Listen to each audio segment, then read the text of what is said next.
The most important thing is this: to be able at any moment to sacrifice I don't know why that what crack. you are for what you will become.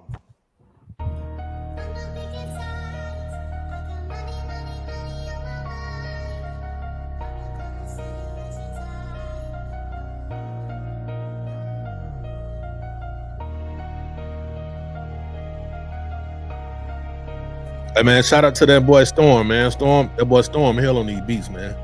Y'all make sure y'all follow Storm on YouTube, man. Shout out to Storm.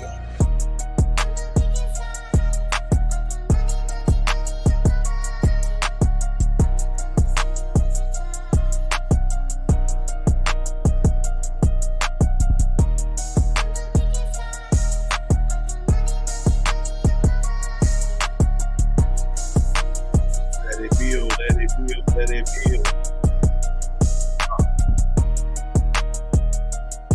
We not picking sides, we just got money on our mind. Yeah, bro, nigga.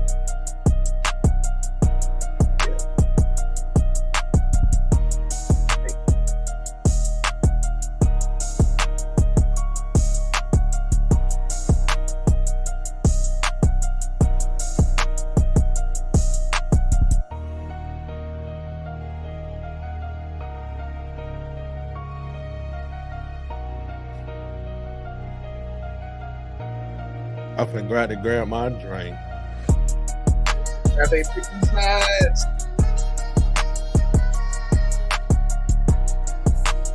Yeah, bro, nigga. Get a motherfucking moment of silence for this small chronic break.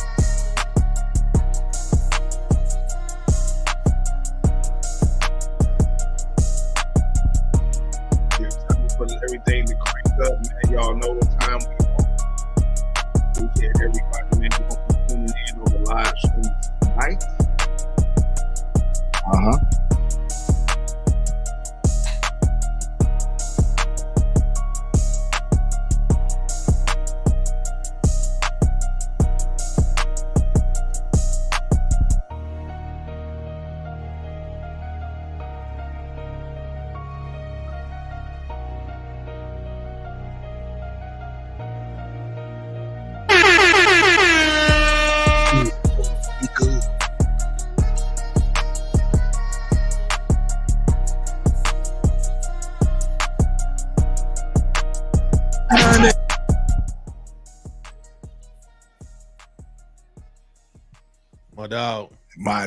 My dog. DeadBolt, nigga.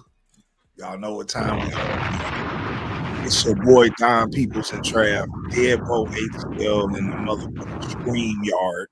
You know what I'm saying? Shout out to my player partner, man. Trav, what's happening? Man, just cooling, man. Y'all already know, man. Good Wednesday night. Right. We ain't picking side. We just got money on our minds. Yeah, shout out to Storm, man, for the beat. Yeah, for sure. Pollen season's almost over. You know what's crazy? Kicking my ass, you know. I think we talked about this shit last week. Yeah. And goddamn, so I think we talked about this shit last week. Yeah. And I went and got my car washed. I think Saturday. And I was expecting that bitch to be yellow the next day. It wasn't. I said, oh, this shit damn near about over with. Nigga, parking lot ain't yellow out. None of that shit. I said, oh, shit. A nigga go outside and open his mouth. I still won't go outside with no open drink, though. If you go outside, make sure you got a top on your motherfucking drink. Fuck that. You know what's so crazy, though? I wonder how many people. I want to know how much pollen do we digest. You know how people, they got a study to show how many spiders a nigga swallow in this sleep a year on average. I want to know during pollen season how much pollen is actually digested in the cardiovascular system. What color is your? Look at the color of your shit. You know what I'm saying? That's the best thing I can say right now. For real.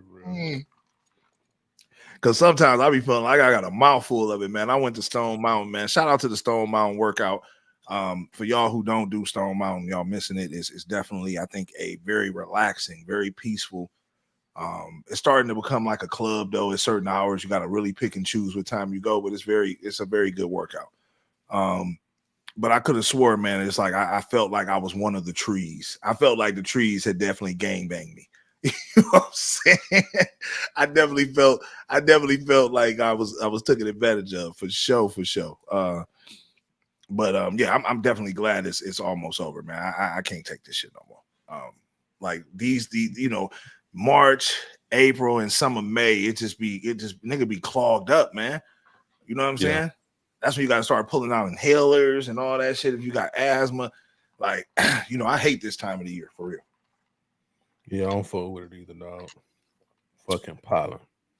For anybody, man, who's tuning in live on this Wednesday night, anybody who's in the city, I know it's a rainy night, and you can listen to me and Trav's voice. We like the midnight hour in this motherfucker. You feel what I'm saying? Trav, you remember that midnight hour? See, now y'all these young motherfuckers don't know about that midnight hour, that lovers only, that started at 9 p.m.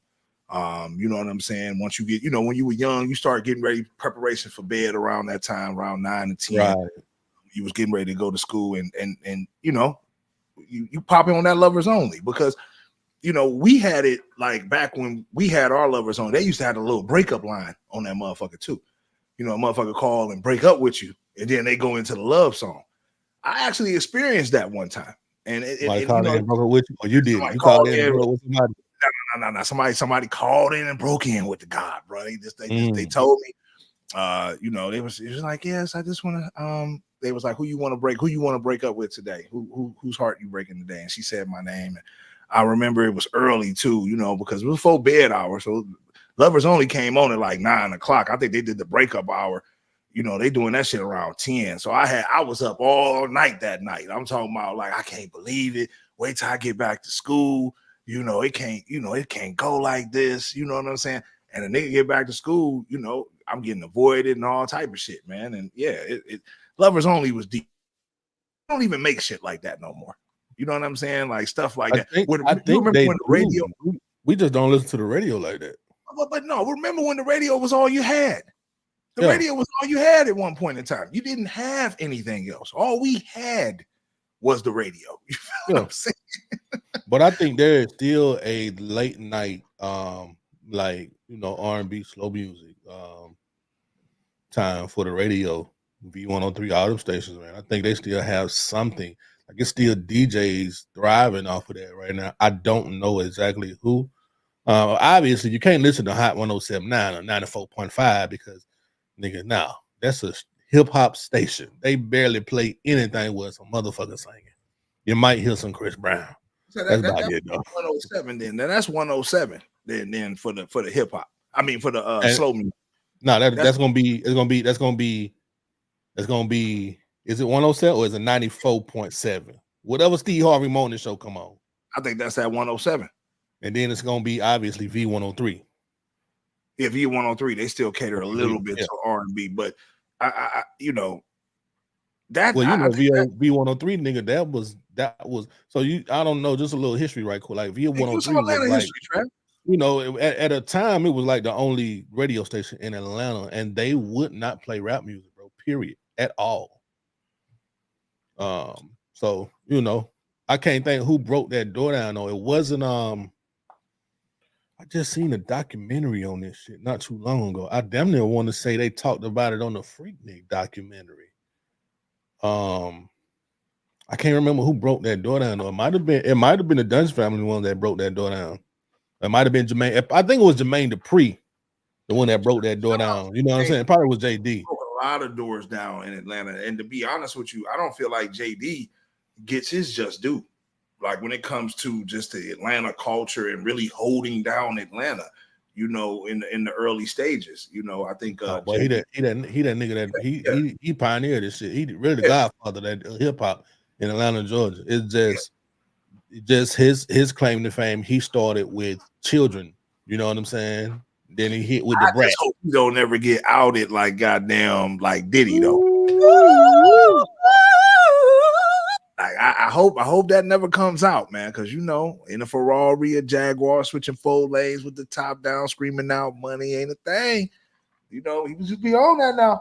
With crisscrossing. And escaping the crisscross. That's what he's doing. I hope not, man. Let's hope he doesn't run over some jagged edges along the way. DeadBolt, nigga. But yeah, man, y'all know how we be, man. It's your boy Don, man. It's your boy Trav, man. Y'all know what it is, man. Y'all tune in to hear us talk shit and swallow spit like we do best. We're going to run this A-Town news up, man, before we get out into the hip-hop world, the universe, all the fuckery around the galaxy. Let's talk about one of the biggest hip-hop stories of the last 2 years now. And that'll be, you know, the Young Gun. I say Young Gun. That'd be the Young Thug and Gunna in the YSL trial, man, that's been going on now for almost 2 years. You know, originally taking this thing all the way back, you know, the reason why Gunna was able to get out of jail is because he agreed and, you know, to do, you know, if he got to stand trial, whatever he needs to do, he was all with it. He signed those papers, he got out of jail, and then he said, "What the fuck you mean?" You know what I'm saying? That's where we at with the Gunna situation. But now, as me and Trav predicted, because, you know, a lot of this stuff, and I think, you know, a lot of this stuff, I wish we can just put a collage together. And also, man, we hiring an editor. I'm telling you now, anybody who watching this show, anybody who want to come on, man, and edit for DeadBolt ATL, it's a lot of different things we're trying to come up with, man. Y'all contact me or Trav at the DeadBolt ATL, the DeadBolt.atl@gmail.com. You know, make sure you tap in with us, man. We definitely need one. But this right here, you know, with Gunna, He talking about we need somebody to make clips. We need a social media marketer. We need a social media. We need a social media marketer. That's what we need. That's what we're looking for.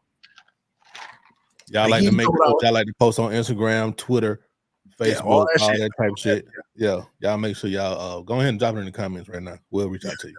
Yeah, absolutely. We're hiring. So me and him, we basically said from the jump, man, I never believed, nor did Trav ever believe Gunna would ever have to take trial. I don't think that was never in the cards. So now that it's, you know, been stated that, okay, he's not going to have to, you know, take the stand or give any testimony. What does this mean for Gunna? Is he still a snitch? Is he fall out of the snitching category? Will Young Thug finally drop a kite, making Gunna, you know, freeing Gunna of the snitching allegations? Where are we at with this, Trav? This is what I want to know, bro. I mean, we're at what we saw. We saw Gunna being questioned by whoever that was. Was that wasn't Fanny, was it? That was somebody who worked for the state. And everything that she said, he said yes. That's all we know. That's why we feel like Gunna snitched. Because he agreed to everything that this woman said. Right. So you're kind of like you're telling on the game in public.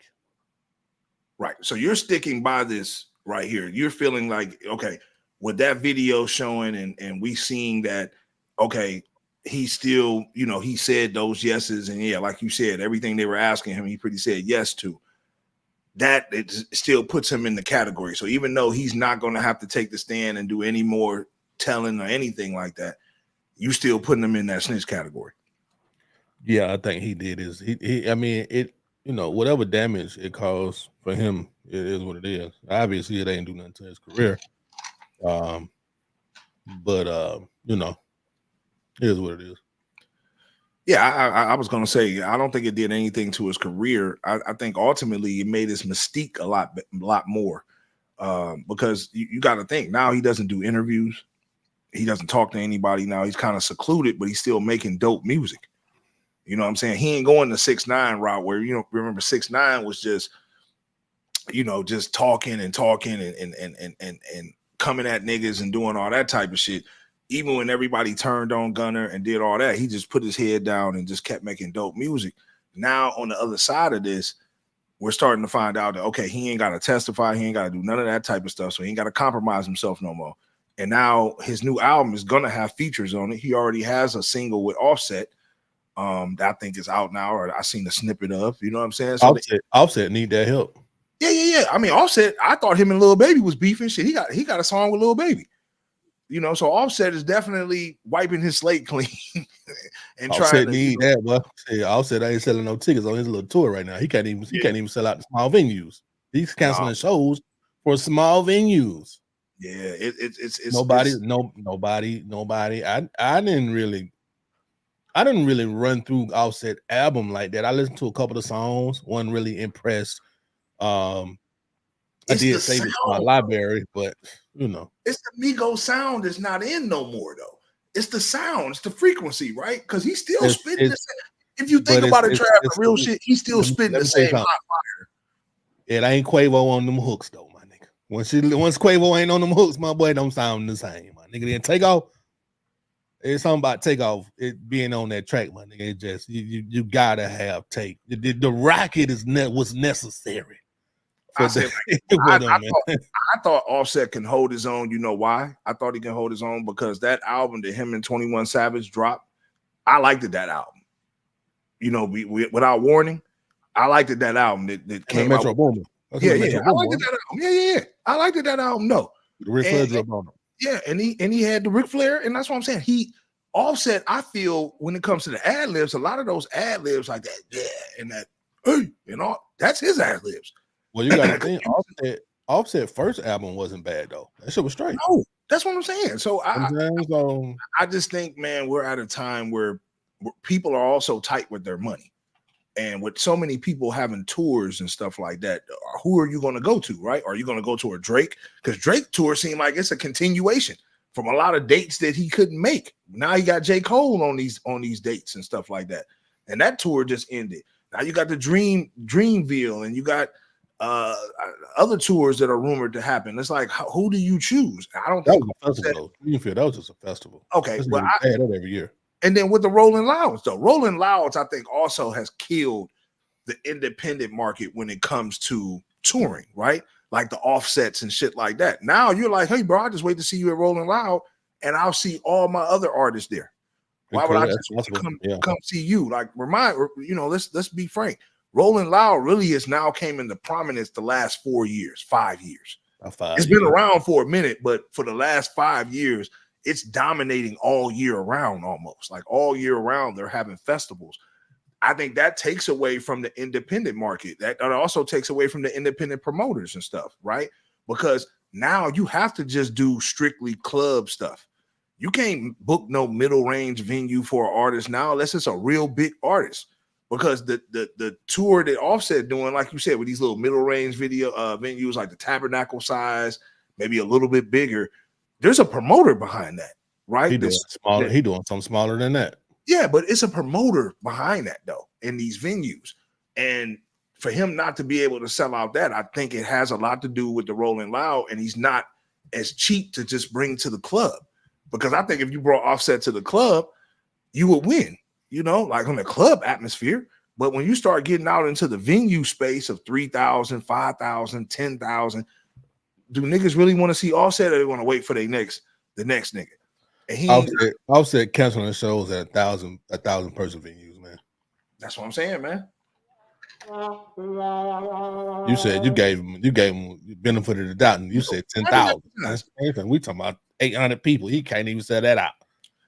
Yeah. Now in Atlanta, ain't no telling how he might perform. In the Southeast, he might perform different. His numbers might be different. Who checking for Offset in 2024 though, man? And you gotta be a fan. You gotta be a diehard Offset fan. You gotta think the Migos is in a tough spot because the Migos are not. They're legends, and when it's all said and done, they're legends, right? He'll be able to come back and tour that catalog for sure, right? But they're in a weird space because they're still relevant still. Like they're still in the relevant, I would call space. And I think like Migos is over, bro. Migos is done. Yeah. Shout out to E-Man. Without Takeoff, ain't no Migos. It's over with. Offset has no hits. Now, like I said, I agree with you on that. I say Ric Flair drip is a hit. I like the Ric Flair drip. Like the Ric Flair drip is a hit. That's a solo song. But he can go when he retires, he'll be able to go back and tour that catalog though. That catalog, he'll be able to go back and tour that. Tremont, what's good, family? You already know, man. We appreciate you. One of our day one A1 since day ones, man. We appreciate you for tuning in to the live. But yeah, it's one of those things, man. He'll be able to tour that catalog. It's just right now, do you want to see an Offset without a Quavo? I think Quavo's gonna have the same problem when he get ready to do his little tour. They cannot do anything by themselves. Well, here's the thing about Quavo. Quavo does most of the hooks on their songs, so he can run through about 10 Migos songs and just do the hooks in his verse. Yeah, I mean, it's gonna be a little different for him. I'm gonna tell you though, with Quavo, but without the group being together, it's gonna be different for both of them guys, man. It ain't gonna be the same. I'm gonna tell you what fucked them up to me when they were at their apex. Quavo went and broke off and did a solo album, Honcho Chancho, whatever the fuck. He was feeling himself so much he called it Honcho whatever.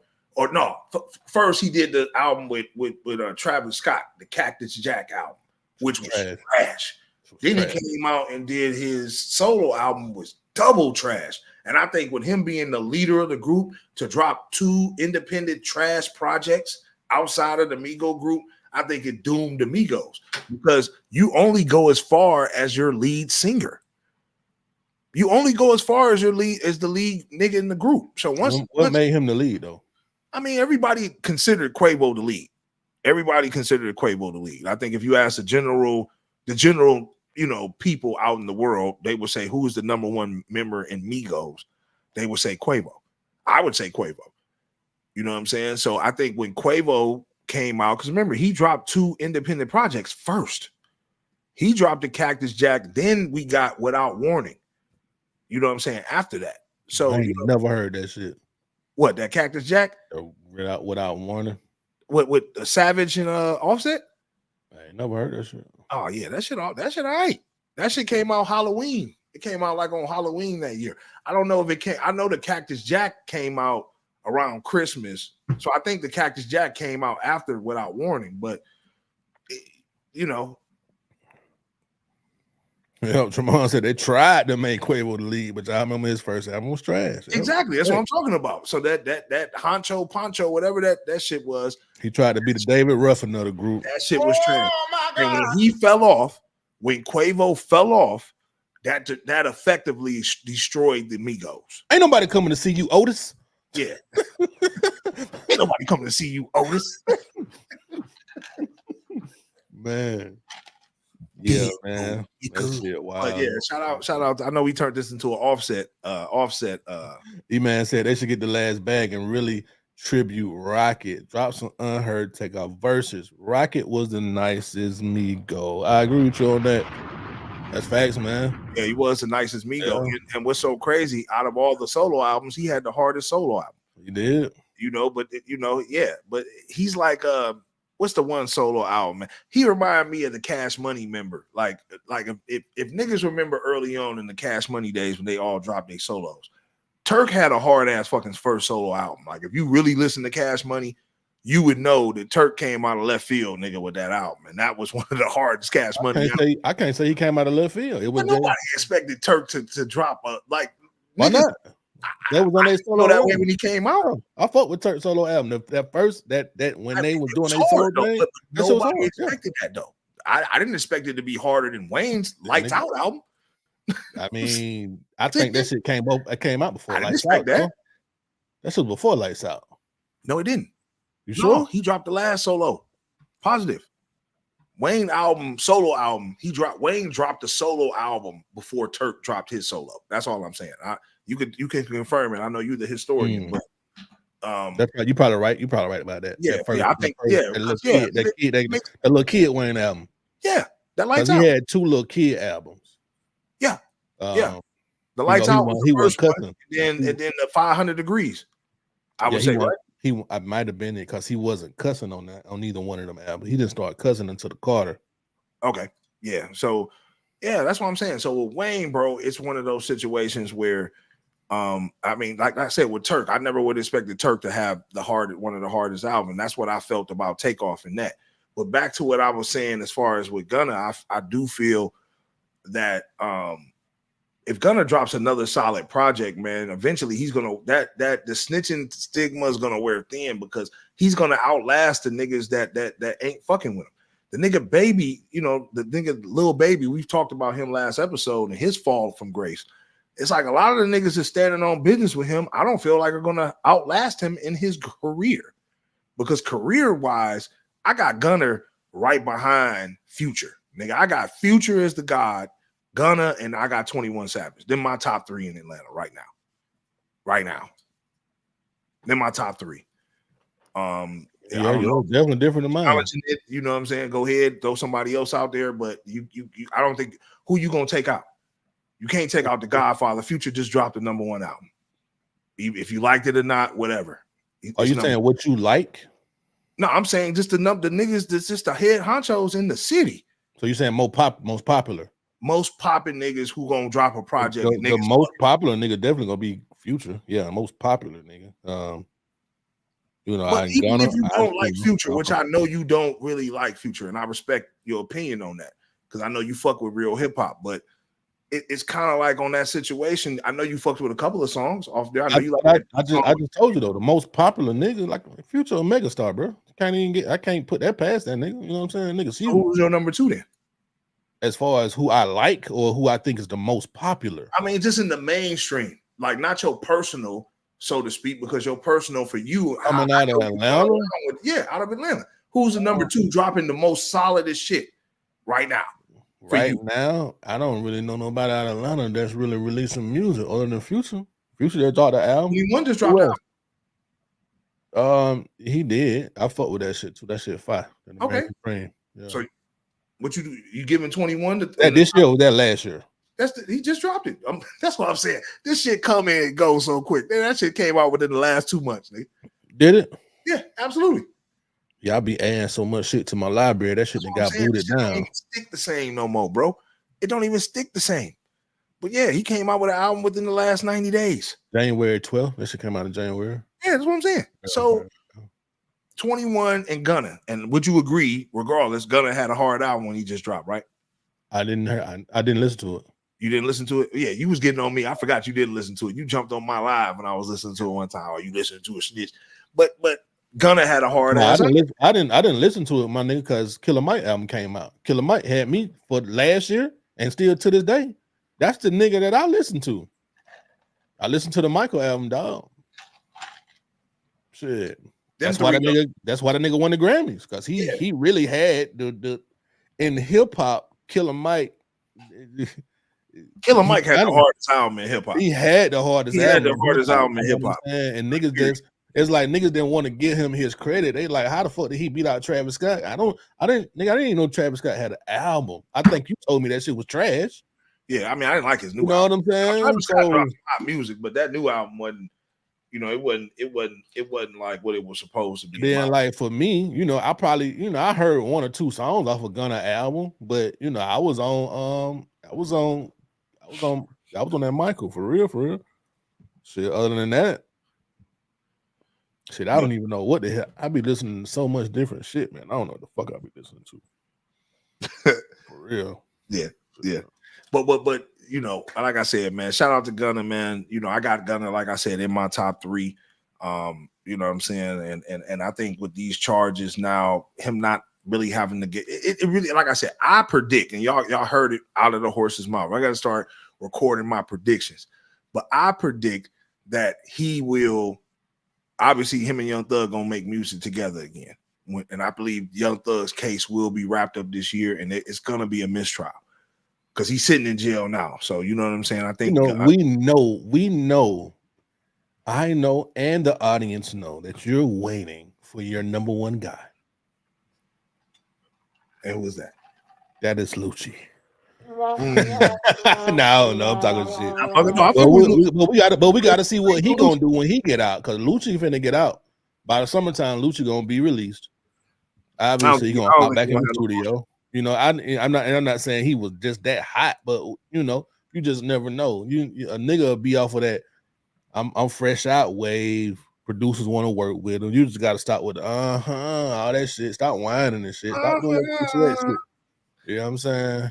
He just be able to whine because this shit right here, Trav. Now, this right here, I think this is why Atlanta gets a bad rap, bro. Like when we get brought up and stuff like that, like when we the ATL on me, baby. It don't get no player than that, baby. My bad, it came through, but you know that you might as well go ahead and pull it up because you heard it. Let me go ahead and move the Bluetooth. Wait a minute, hold on. But this right here, bro, is just a living example of this shit. This shit is a poor representation of the city. Because I don't see niggas walking around like this. But this right here, let's go ahead and play this clip. The ATL on me, baby. It don't get no player than that, baby. I'm the only nigga with the goddamn blonde wig out here, born and raised here. That way. I can't even look at that shit. I had to look at the camera, but the screen over there way. I looked at the camera. I can't even look at this nigga. What's wrong with me, man? Like, is it that way, man? I'm put you up on screen with that nigga, bro. No, bro. Go ahead and take me over. Man, if this ain't no weird ass shit, man. I just wanted to say, man, this is why we get the bad rap, bro. Because you got niggas walking around like this, man, thinking like, hell, the game is just sweet. I just wanted to bring that shit up for a minute. We can move off this shit like motherfucking yesterday's shit. Nigga say he from Atlanta, man. Don't nobody care. Yeah, man. From Atlanta, bro. Yeah, nobody. I don't even talking about he walking around with the blonde wig on. Yeah, nigga walking around with the blonde wig, man, looking. Probably got the switch. That nigga looking zesty. I don't want now parts of a nigga like that, but to stay on the other side of the street, my nigga. When I'm walking down, I don't even want to. Get your ass out of here. You know what I'm saying? It's like you need to be on prep just to walk by niggas now. You feel me? Like, man, this shit crazy. Zesto on the other side of the street one time, man. I don't know what's wrong with Zesto. Different stuff for different folks, though. You know, different strokes. Like, wasn't that a motherfucking sitcom? Different strokes, ass nigga. But yeah, man. This next thing though, bro, we're dealing with Atlanta, bro. This is another thing, man. Atlanta probably got to be one of the most corrupted spots when it comes to like the politicians and just people in government and law enforcement. Atlanta police employee fired after daughter leaks the Shaka Zulu shooting tape and files a lawsuit. Can't make this shit up. Can't make this shit up. Why was the evidence ever leaked? I have no clue. I don't know what really ever happened to that Shaka Zulu situation though. Oh yeah, that shit got dropped. It got dropped? Yeah, so right here it says Rhonda Frost says she was sent home, investigated, and ultimately fired because her daughter criticized Atlanta police for charging Ludacris's longtime manager, Shaka Zulu, with murder following a bloodhead shooting in 2022. Those murder charges have since been dropped, but the case is far from over. The former employee says she had stellar employment reviews for 4 years. She says everything drastically changed when her daughter released video of the deadly shooting on Instagram and started blasting APD. I don't know what she was blasting APD for, because my man goddamn, obviously the charges were dropped. The shit was all on camera. It was self-defense. Yeah, he buzzed hell out of breath. That's all I know. He shot dude. But I think, if I'm not mistaken, if I'm not mistaken, don't quote me. I think it was an exchange of fire though. Yeah. I think it was an exchange of fire. I think it was on that line. I think it was on that line. Yeah, because he fought back. He was shot. He fought back. It says right here, he fought back from life-threatening injuries in ICU and last November, Fulton County District. Fannie Willis, shout out to Fannie, dropped all charges against him. Man, Ludacris probably was out there on the back channel. That's why I'm saying this shit corrupt. Hey, man. It seemed like she was just late on shit, though. You want to post the video. The man the charges had already been dropped on the man. What you thought was going on? I don't understand. Don't understand it. Don't understand it. But next situation, right? Now, obviously, for those man, Tremont said, what's going on in our city, man? Hey, look, man, we don't even know nothing about that, Tremont, for real. Like I always say, bro, we don't even really be seeing that shit for real. How nigga be talking about Atlanta gay, man, we wouldn't know until we go downtown somewhere for real. It's certain areas you go to where you're going to see. And they got rainbow crosswalks in a very nice part of the city. You know not to go down there.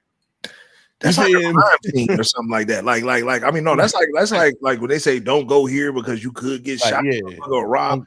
Don't go Like, here, nigga, or you could experience key activity in this. If you're a straight male, you have no business being in that area. Some nigga be like, man, I hustle. You know, I know. Let me ask you a question. Drugs, Let me ask you a question though. What's that playing? If you a straight male and you get caught crossing a rainbow sidewalk, should you get a ticket? I can't say that because shit, nigga, this. But I got that. You got to cross that bitch if you got them walking the Piedmont Park, my nigga. But you got that walk down 10th Street. If you were straight, oh, that 14, my bad. Straight male, and you in a G territory, should the police be able to give you a ticket? And vice versa. If you twerking or if you walking on that bitch barefooted, you need to go to jail. For real. What you doing right on these folks here? Why you got those shoes out here, boy? What's wrong with you? That's the first one today.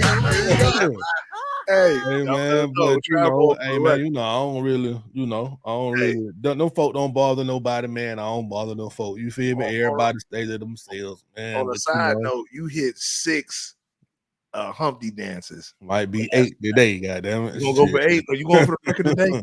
You going for the record today? That means it's about to be an explosive show. Because man said all our strong independent women repping for the culture. Politics.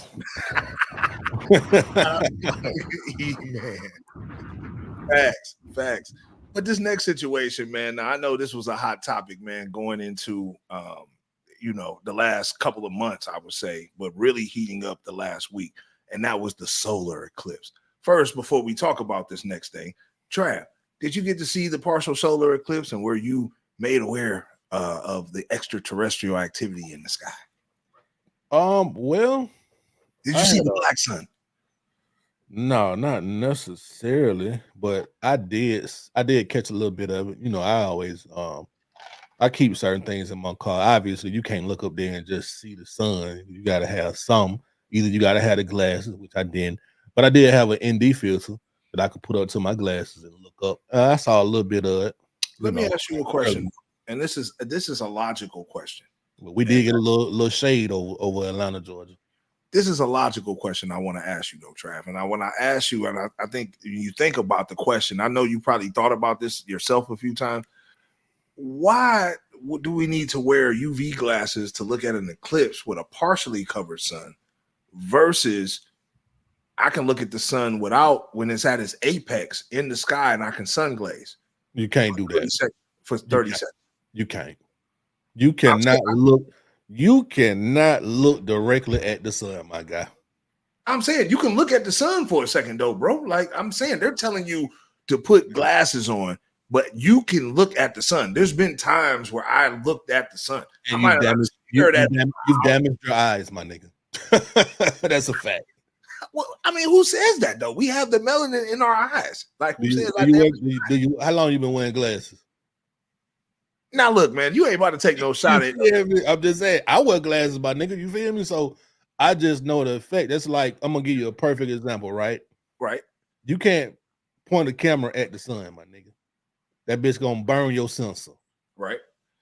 So when people capture shit like solar eclipses, they need an ND filter on their camera lens, and you need a very strong ND filter. ND filters like shades for a camera lens. You can buy them shits anywhere. They cheap. And they can get expensive, but you're just not supposed to really look at the sun like that. Can you glance up at that shit and look at it? Yeah, you can, but you talking about 30 seconds looking at that shit? Boy, your eyes finna burn a hole in your head, my boy. That shit real. that shit real, my nigga. Yeah, that shit real. Okay, I might have been over exaggerating a little bit. Maybe it's not. And obviously, so the glasses just help you kind of see what's happening easily. You know what I'm saying? Like you ain't got to worry about no damage happening to your actual eye, because you don't want that. It ain't. Them folk be like, it ain't worth all that. You know what I'm saying? I found it kind of strange though that obviously I was on TikTok and I seen a lot of videos of people posting other objects in the sky and stuff of that nature. I know a lot of people made jokes like, "Oh, the world didn't end," like y'all said. Listen, we don't know spiritually what happened. We can only see certain spectrums of light anyway. we don't know what the hell came through that eclipse. You know what I'm saying? Like we're so like I think as a people, man, we're so oblivious to anything outside of just what we see. Like, you know, like the fact that NASA was supposedly has shot 3 rockets at it, you know, they did. They called them sound rockets. Oh yeah. You know what? I don't know if you saw my TikTok. Y'all make sure y'all follow me on TikTok. But I mentioned this shit on TikTok, man. Isn't it strange that NASA wants to shoot so-called sound rockets into whatever's going on up there? That's so weird to me because it's almost like, are they trying to prevent something from coming in the earth realm? Right. I'm saying, like, and they not just telling us. They're like, yeah, we doing some research. Y'all don't worry about it. Yeah, whatever. Yeah, CERN, and then they fired up CERN that day. It's like, hold up, y'all firing up particle colliders and all that type of shit. Like, man, what's really, that shit be wild, man. But yeah, I'm glad my point is, you just can't put nothing past what them people tell us. You can't put nothing past them folk, because obviously, you know what I'm saying, they don't want to cause widespread panic. Imagine if you really did see Superman, niggas gonna be like, man, what in the fuck is this nigga doing? I told my friend this earlier. Some information is so profound that it would crush your psyche if you really honestly believed it was true. It would crush you. You understand that? Like, it's certain information that if the government released it, it would crush your mental makeup. Like what? Like for instance, they say things like we have parallel universes. They're actually saying that there are multiple of us in other universes living other experiences, right? I wouldn't doubt it though. But I'm just saying, if they ever confirmed something like that, like if they confirmed it, nigga, come on. And you the broke nigga on earth, and you got another rich nigga in another.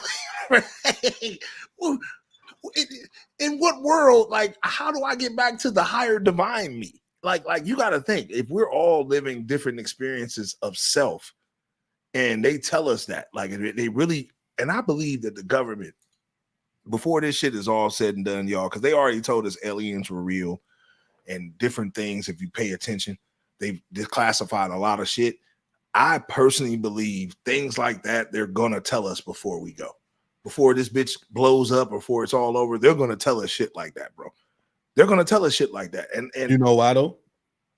Yeah, I don't know why exactly. I'm gonna tell you why. I'm gonna tell you why they would drop such a bomb on you, because that'll cause widespread panic, and we'll fuck around and take ourselves out, nigga, before whatever come and do. Let me ask you though, if the government ever told you a few different things, like if they ever told you, like, you are the what they call God, living a God experience, and it's multiple of you in multiple of universes, and this is true, Travis. So they're calling me Cain the Conqueror, because that's what Cain is. It was a multiple. It was thousands of Cains or some shit, hundreds. Cain, but I'm just saying, if they confirm that, like, it's multiple of you living right now, living an experience now in different realms. What would you? Well, let me talk to some of them folks and see what they do for a living, and see what kind of lifestyle they live. Let me see how I can.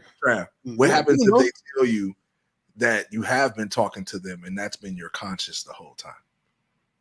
Like, what happens? They tell you, like, that's been your that voice you hear in your head. Nah, you know what? I talk to that voice out loud, my nigga. No. I'm the nigga that talks. What I'm saying, though. Like, what happens? They say that's herself telling you. You know how when motherfuckers say, like, yo, like, you done things in life and shit like that, or you be like, damn, I had a gut feeling I shouldn't have did that shit. Something in my head told me not to do that, and you find out the whole time your other motherfucker, your doppelganger, motherfucker. Nigga, like, you be blown away, nigga, with that information. Like, that information itself I wouldn't put it past them though, my nigga. It wouldn't. I mean, I would love to know that that's what's happening for real. Well, obviously, this Georgia woman obviously wanted to know what was happening, because a Georgia woman said that she was going on a God-directed shooting spree because of the solar eclipse, and then shot 2 drivers on the interstate 10 in Florida, according to police. What was she on? I don't know, dog. But she was definitely. I don't want none of that shit. Like. That's what I'm saying. it was a lot of crazy motherfuckers out Hey here. man, that's crazy. She was like, hey, like God told me I need to be shooting a motherfucker in this bitch. You know what I'm saying? Like, Can't make this shit up, dog. Nah. You can't make this shit up at all. Absolutely not. There's a lot of things you can't make up, man. As we about to get into the hip hop news, everything affected our culture and all the fuckery around the galaxy. This situation right here, man, I think, man, we at a point now in society where there's no return. Now, educational wise, man, we I mean, I don't understand why are we raising children, or why do we are accepting our children to be slower than what we were, and we're not the brightest in the room, right? This new Speak for yourself, nigga. Speak for your motherfucking self. But listen, you know what I'm talking about. But I understand what you're saying, though. Yeah. I'm just saying, like, as far as it's like, listen, like, when it comes to China, when it comes to other countries, how have we always stacked up in that regard? We have never stacked up to be the biggest, or, the baddest in education when it comes to a whole, right? And I think by putting this in a level of, now you're basically saying, and Trav, if you can enlarge it so I can see it, you already know I don't have my glasses on, so I can't really read that shit. But okay, so when we look at this now, right? The new A. Now, when we was in school, A was a 92. Whoa. What? Stop playing. I just looked at what that's 84. 84 is the new A. A. So basically, nigga, I don't mean to cut you out, bro, but a 64 is a fucking F. Do you see what the new F is now? Let's go down. The new B. Do you see the new B? Niggas is smoking too much reefer in California or something. They need They allow that. Moment This of is silence ridiculous. for this small chronic break. I don't want nobody in the next 20 years talking about that's from California, talking about they motherfucking child is smart as hell. Ma'am, my nigga, your child making 64s. Let me ask you this though. You don't think this is in line with nationwide statistics? Do you think California is just coming to that realization now that our kids are not as smart as they need to be, and they're just adjusting to the new protocol? Because let's be frank, like Georgia's, if you pulled up, and I don't know if you want to pull up national rankings real quick, where Georgia falls as far as education and public schools, but I don't feel like I personally feel they're adjusting with the times.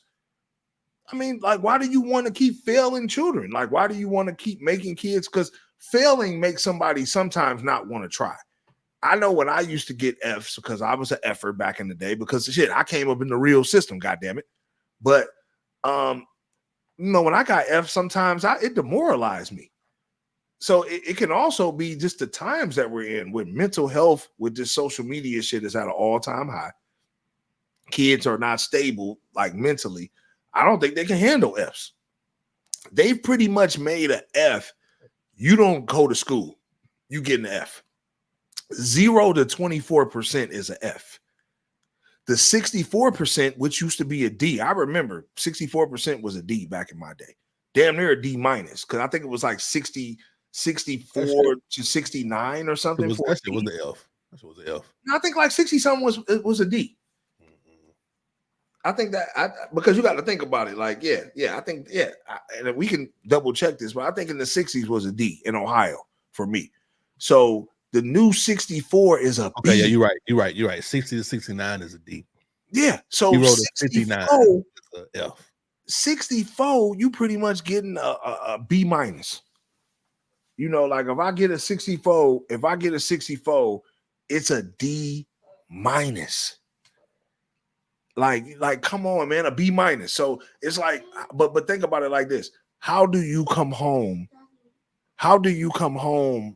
With your, to your parents, and your parents, and me being a parent, I'm like, yo, no, but I'm like, you got a 62. Like, if I'm just looking at the stats, and then I go over and look at the letter grade, I'm like, shit, she got all B's. You feel what I'm saying? It's like, what can you say? You know what I'm saying? And it's like, that's crazy to me, bro, that we're dropping the standard of education to the point where you basically, if you don't go to school, is the only way you flunk, because 24% is a D. They're passing you out of high school with all D's. You can be a D'er in high school for your whole time in high school. You can be averaging all D's, right? And they'll have you, and you'll pass.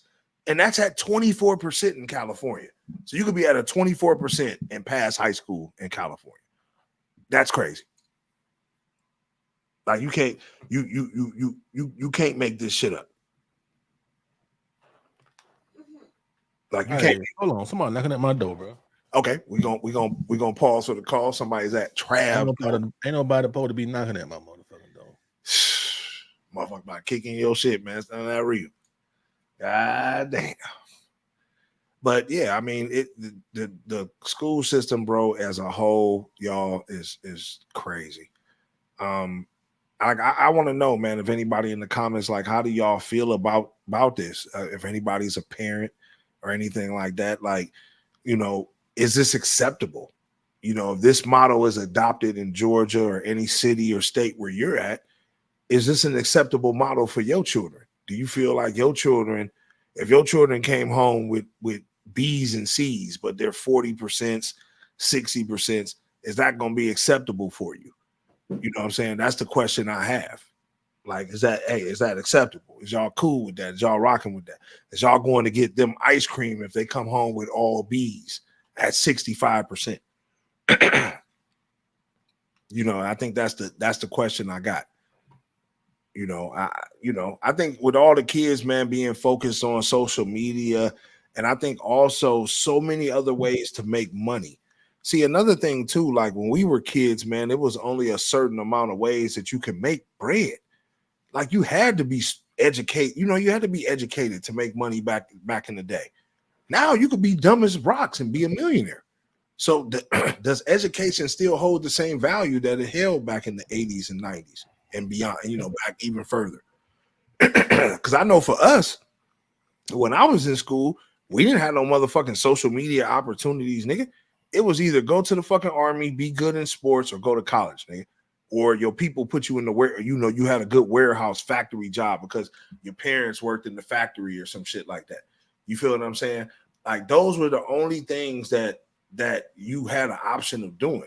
Now these kids know that, hey, if I focus on my social media, building up my YouTube, or, you know, focusing on maybe an independent business, entrepreneurship, they know that they can make the bag, and they don't need to all they need to know how to do is sign a checkbook, you know, and read. You know, certain aspects of the educational system still has value, obviously, mathematics, reading, writing, you know, stuff like that. But is a nigga really dissecting frogs in 2024? Do a nigga really care about any of that type of stuff? Like, yeah, depending on what you want to be. Yeah, that's what I'm saying. But for niggas, I'm just talking about for most of us. Like, for most of us, a lot of the stuff I learned in high school, I did not apply when I got older. Obviously, what you want to be, though, bro. Yeah, that's true. I mean, you know, like, because I mean, everybody, how many niggas is guided though? How many niggas, young black Americans, is guided? Millions of that are not though. There are millions that are not. We that's on them though. That's on their ass. You know what I'm saying? Hopefully, they're motherfucking gonna get them an IT cert or something, or they're gonna be working at motherfucking Coca-Cola, Pepsi, IHOP, all that type shit. You know what I'm saying? But then it's gonna be a nigga with a degree that's coming in, don't know nothing about what's going on at this Coke or this Pepsi plant, and they're gonna be running the motherfucking float. The nigga with this degree, he gonna be y'all boss, and he don't even. You gotta train him. But since he got that paperwork, he gonna be telling y'all what the fuck to do. And they gonna be paying him goddamn $90,000 while y'all nigga around there big picking cases, nigga, for goddamn $19 an hour. Yeah, I think the paperwork gonna be invalid in a little while though. With certain things, it's not gonna be for real. Because guess what? You're gonna always need lawyers. You're gonna always need physicians, my niggas. We gonna always need dentists. That's facts. Yeah, you know what I'm saying. That's what I'm saying. There's certain things that you can go into, and like you said, if you have a guided career, you can guide yourself into a professionalism that pays very well and can set you and your people up for a long time, for sure. But I'm just saying, for most of us, right? Most people go to college and they really still haven't figured it out, right? And if we keep dropping the educational pool to a point where it's just like we're just trying to pass you, because this is what this looks like to me. Like we're just trying to pass you. We're just trying to get you out of school. If that's the case, this doesn't stack up when I go against Yao Chi when I'm interviewing in the job for a technical position, or like what you just said, Trav. I didn't went to school for this high-end position, but since the grades wasn't required like that, right? Like grades were not required like that. I didn't score as high, but I got the degree. But now I'm in the interviewing pool and I'm interviewing against Yao Chi or you know, Indian or whatever, and they scored the highest in their class. They're going to get the job over me because I just, you know, obviously I got a 64, right? I got a 64. I'm a B student, but my B don't stack up to their B's. So I think we're still doing we're doing even our most gifted students a disservice, because if I'm a gifted student, I'm like, well, shit, I only need to get a 64 to get a B, a 84 to get an A. I'm just gonna get an 84. I'm gonna get a 90. And that's still not putting you at the top of the field at a 90, you know, because back in our day, 92 was an A. So that's the part where I'm like, okay, you know, I think we're doing our educated students a disservice by dropping it down, and I think we're doing our less educated students a disservice by making it easy. Because once they get into life is not easy. You know what I'm saying? So when they get into this world, it's not going to be easy. Tremont said your B doesn't match up to Jeff Problematic. Facts. It does not match up. It doesn't equate. So yeah, I don't like that either, man, because it's almost like what is this thing they do when they what is it? Every kid got a pass or something. You know what I'm talking about? Yeah, man. Everybody in the comments know what I'm talking about. It's some kind of program or initiative that they have where they gotta pass every child. This is what this is. That's kind of like what this shit is. I was gonna say what this is. Like 24%, my nigga. 24%. 50% used to be the F back in the day, like 59%. That's dropped down to 25%. As long as you have a 25%, you don't get an F, bro. That's pretty much just attending class, not doing any work. Like, that's just crazy to me, bro. That's just crazy. But like I said, we've talked about it. Like I said, I feel honestly, man, we need to do something about our educational system. I think it's time to revamp it anyway. It's time to start teaching things that matter to our youth now in 2024. We have a very outdated educational system anyway. And I think that's why a lot of kids are disinterested in learning about the fake history and all the things that they teach. They don't really teach shit that, you know, most niggas really give a fuck about in 2024. Niggas don't give a fuck about government. Niggas don't give a fuck about science for real. Niggas don't give a fuck about goddamn home ec. You know what I'm saying? Like this shit like that, bro. It's just, I mean, niggas as a whole, I ain't saying there ain't no Betty Crocker niggas out there. I know some of you niggas out there, but as a whole, people are not caring about you got to think about it. Niggas do but not when you explain it to them like that. Because guess what? I'm gonna tell you how niggas care about home ec. Because niggas like to eat. You know what I'm saying? Let me tell you how niggas want to know about science. Niggas want to know about science. It's certain shit you do, certain shit you drink, certain shit you smoke. Motherfuckers be wanting to know. A lot of people be on their health kick now. That has something to do with science. When I mentioned smoking, nigga, I smoke. I try to make sure not to smoke nothing with tobacco in it. You know what I'm saying? Obviously, that's, you know, that's health science shit like that. You know, but you learn these things as you get older. But you know, that's self-educational, which is the most important education, in my opinion. Right. When you in those kind of classes, though, they not teaching you about that type of shit, though. They're not relating to you from a nigga level. Like, hey, bro, like, you know, I know most of y'all depending on who your professor is. Depending on who your professor, your teacher is. Like, man, if you talking about anomalies, that's cool. If you're talking about anomalies, because if I was a teacher and I was in an urban school, I would just tell my students, like, yo, I know 80% of y'all gonna smoke marijuana. I know y'all gonna smoke some type of substance, hookah, whatever, right? This is, let's talk about things that are relevant to now, right? This is why you shouldn't smoke. And if you do smoke, you should probably smoke out of these cones or smoke out of this type of system if you're doing hookah or whatever. Like, I'm gonna educate you if I'm in that type of field, right? But they talking about shit that don't relate to modern day time. How many people you think smoke in the United States? Give me a percent. Like 50%. I think half. Easy. Oh, that smoke? Half or more, nigga.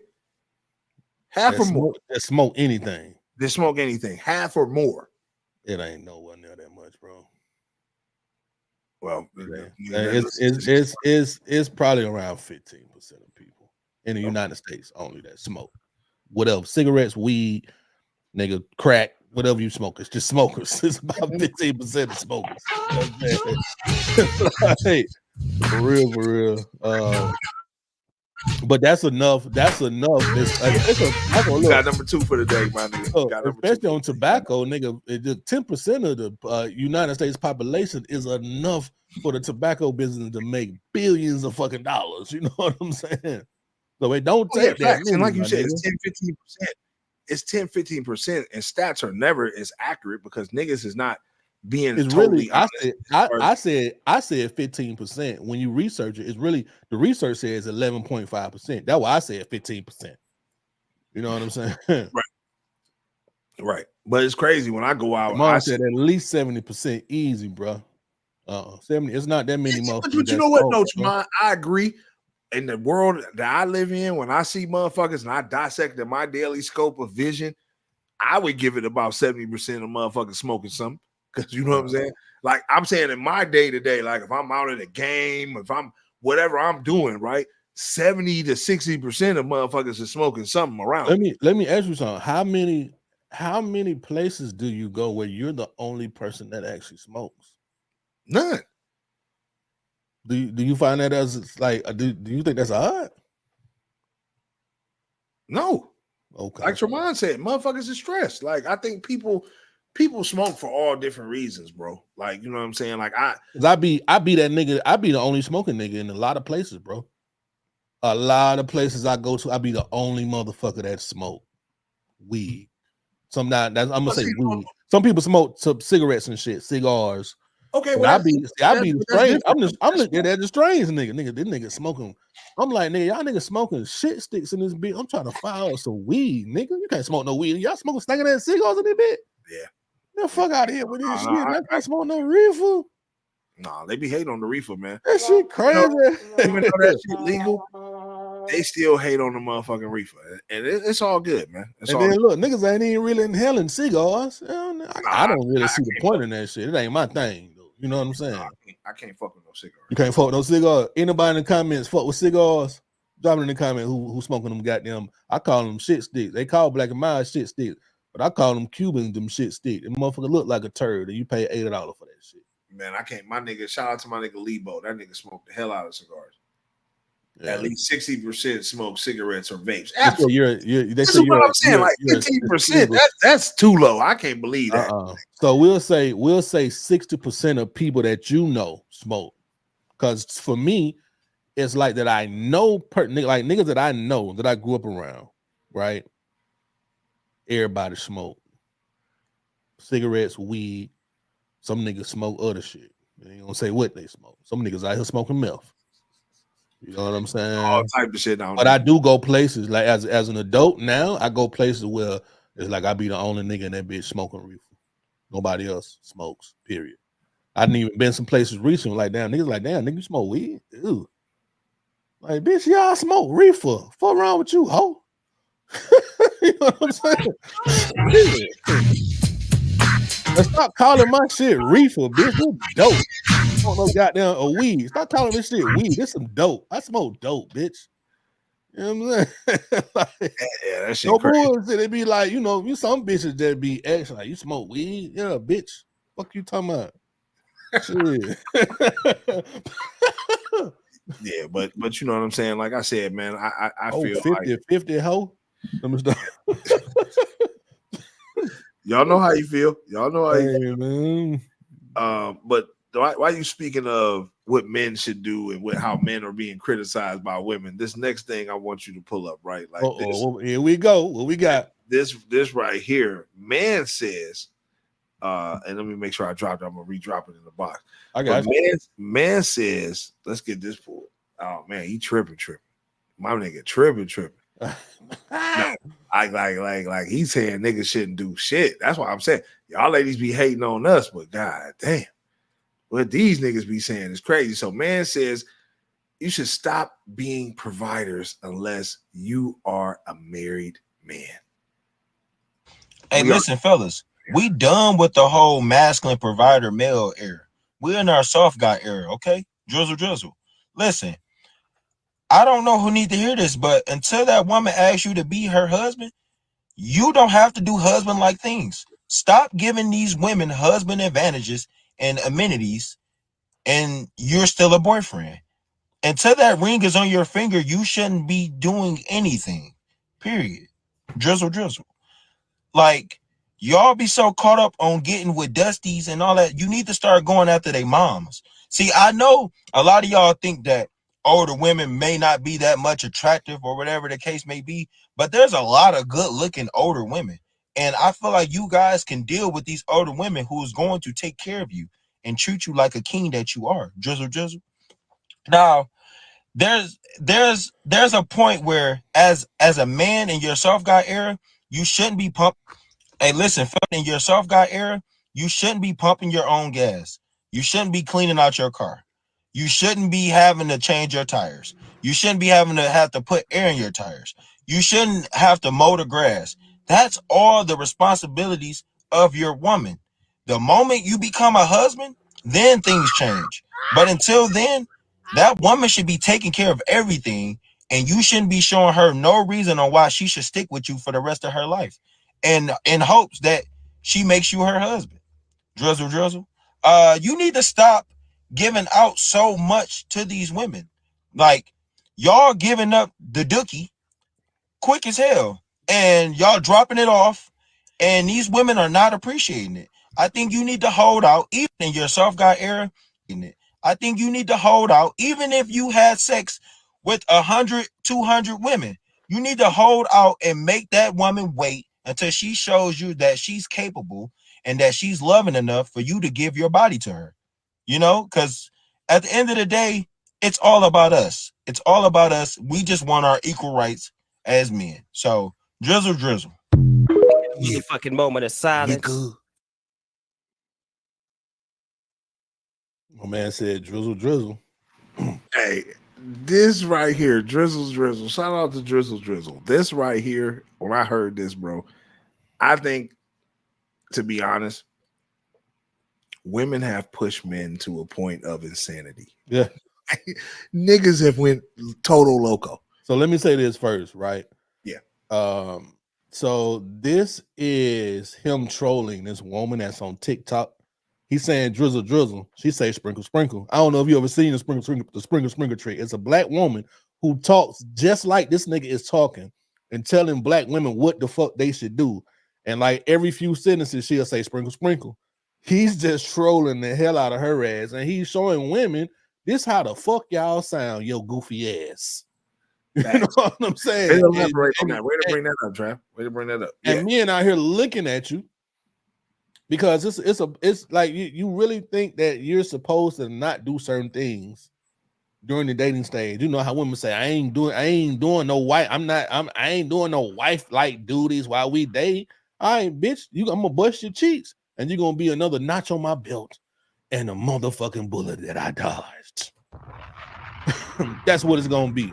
You need to show me certain things, certain traits in the dating stage for me to even consider putting a motherfucking ring on your finger. I need to do the same.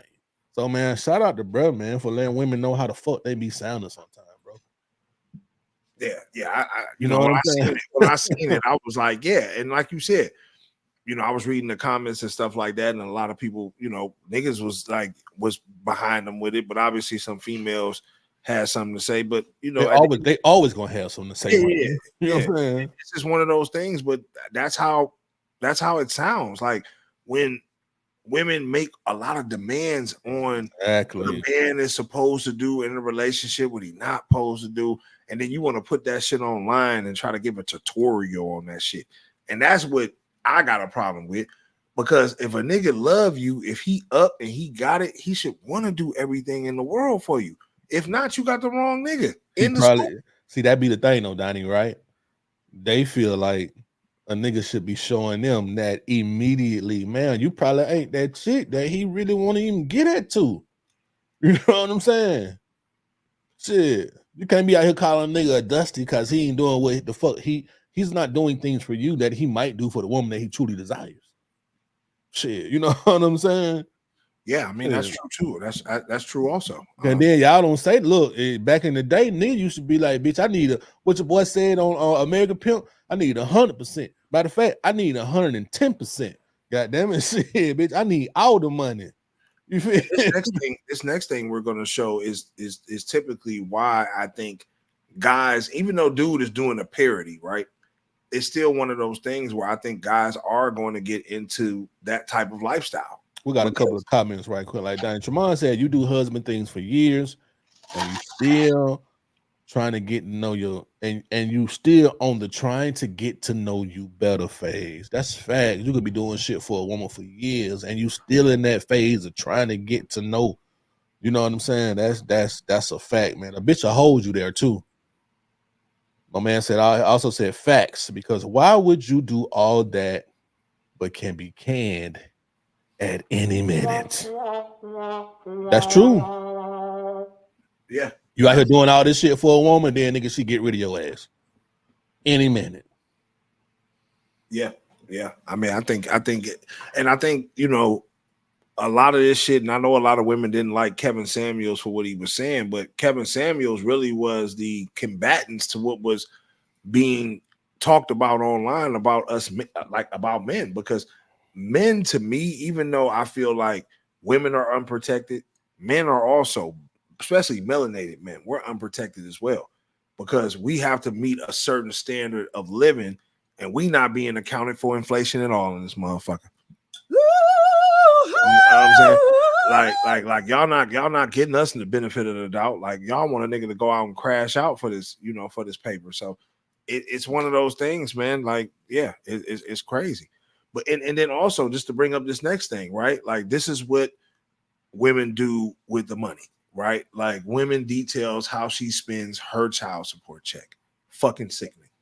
Send my child support check with me. Boy, this weekend we had a time and it was all on that man's dime. We starting off with $7.50, so I hit it straight to the bank. I took out all that money because I just knew I was about to spend it up. I went to the beauty supply store because you know I got to look good after them funds hit. I did my hair, my makeup, my nails, and I sprayed some of my $130 perfume that I bought with my last check. Then I went to dinner at the Urban Oyster and I ordered everything that I possibly could on the menu. Because why not? He's literally paying for it. I'm a baby mama. Of course I'm going to go out to dinner with my child support check. Next up, I totally forgot it was my godmommy's birthday, so I had to go to Bath & Body Works to get her some candles. And why would I not use the money that he gave me to do it? If it's my godmommy, then it's your godmommy too. They had a sale, 2 for $24, so you already know I copped up and bought 4 of them. Now that I think about it, I don't know why I didn't get myself some. I went to Chick-fil-A and got me a nice lunch. And you already know I supersized it and told him to keep the change. Then I came home, laid down, and watch some TV. Oh my God, I was so tired after spending all that man's money. Whew, I'll see y'all in the next one. I'm spending my child. Interesting.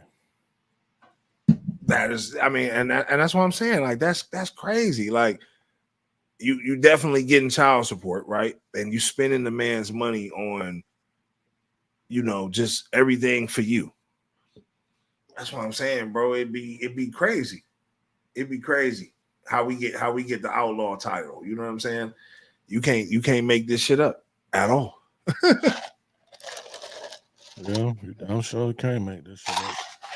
She said, of course I'm spending my man's money. I mean, my child support money. I'm like, damn, you dirty motherfucker. You dirty motherfucker, you.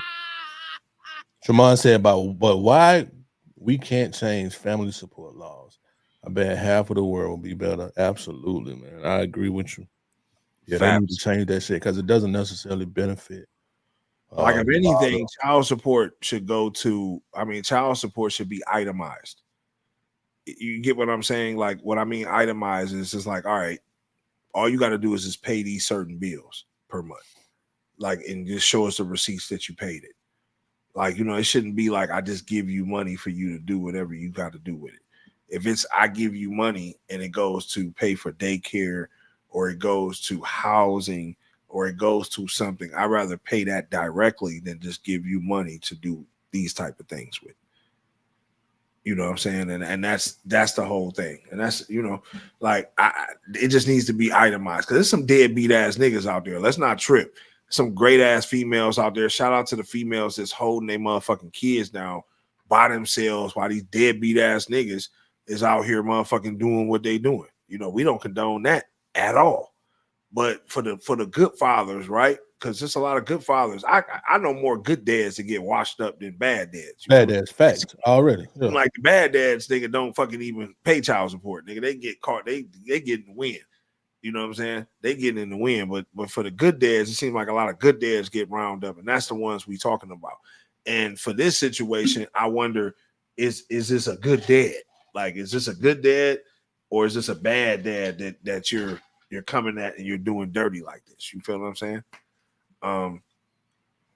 So yeah, but you know, hey, it's her child support money. She can do what she wanna do with it. Just like Russell Simmons' daughter can do what she wanna do with it. Like this is, I feel like the ultimate karma, and this is what really has me thinking about getting a spiritual bath, because this right here, Russell Simmons obviously married Kimora Lee, I think that's her name, when she was very young, right? She was very young. He was very young. I mean, no, I'm sorry, he was very old, and he married her. Now the daughter is obviously, you know, dating. You know what I'm saying? This 65-year-old multimillionaire. I think he's in the restaurant business. I can't pronounce his name. Trav, can you do it? It looks like it says Vittorio ASAP Rocky. And I'm you one of them niggas. You one of them ASAP niggas. That's the nigga he is right. This is the nigga he is right here. But yeah, this right here, man, you know, I think this is the ultimate get back, you know, because it was a video viral that she basically told her dad, like, look, man, if you don't kick up my allowance money, and she was already 21 years old at the time, you know, she was like, yo, if you don't kick up my allowance money, I'm gonna go get me a sugar daddy. You know what I'm saying? And that's crazy in itself. And then for her to really go get a sugar daddy and be in this situation. But I feel like this is a double standard, right? Because people are more so supporting her. Like, oh, go ahead, girl, get that money, live your life or whatever. But when a nigga get with a younger chick, that nigga tripping. Like if Diddy would have did this with Cassie, obviously now this coming out, this nigga tripping. But it's okay for the girl to go after the older guy. You know what I'm saying? Like that don't make no sense to me either. You feel what I'm saying? In a sense. What's your mom? I mean, in a Tremont said she's trying to extort her own dad. Tell me her mom didn't tell her she met him when she was young. Of course, she know that. Yeah. Yeah, man. She definitely knows that. She definitely. You know what? If I was Russell, I wouldn't have no problem with this. That's on your ass. You want to go lay up with this nigga look like a broken cigarette. Let him go ahead and pay your bills. You hear me? It is what it is. You grown anyway. You know what I'm saying? So you're gonna let you're a grown woman. So you're gonna let whoever bust your cheeks. It is what it is. That's on you. Now I ain't got to take care of your ass no more. But the poor, obviously they done broke up or something. She done ended the fling with the 65-year-old. She'll get another one. She's not really that attractive to me though. So you know, a nigga, I don't really see a lot of us, a lot of rich people around us, our age or younger or her age, even really trying to do nothing with her. So she might have to go get her 65-year-old rich motherfucker. That's my opinion though. Some people could say she's beautiful. Yeah, she trash. She all right, though. I hate to say that, Russell. Yeah, okay. Well, I'll say that. She all right. She all right. But I seen them pictures, though. I said, this motherfucker got this her ass flatter than a pancake. She straight up, straight down. You know, 6 o'clock on the, you know how 6 o'clock looks. Straight up, straight down. Miss 6 o'clock. But you know, that is what it is. She a grown woman.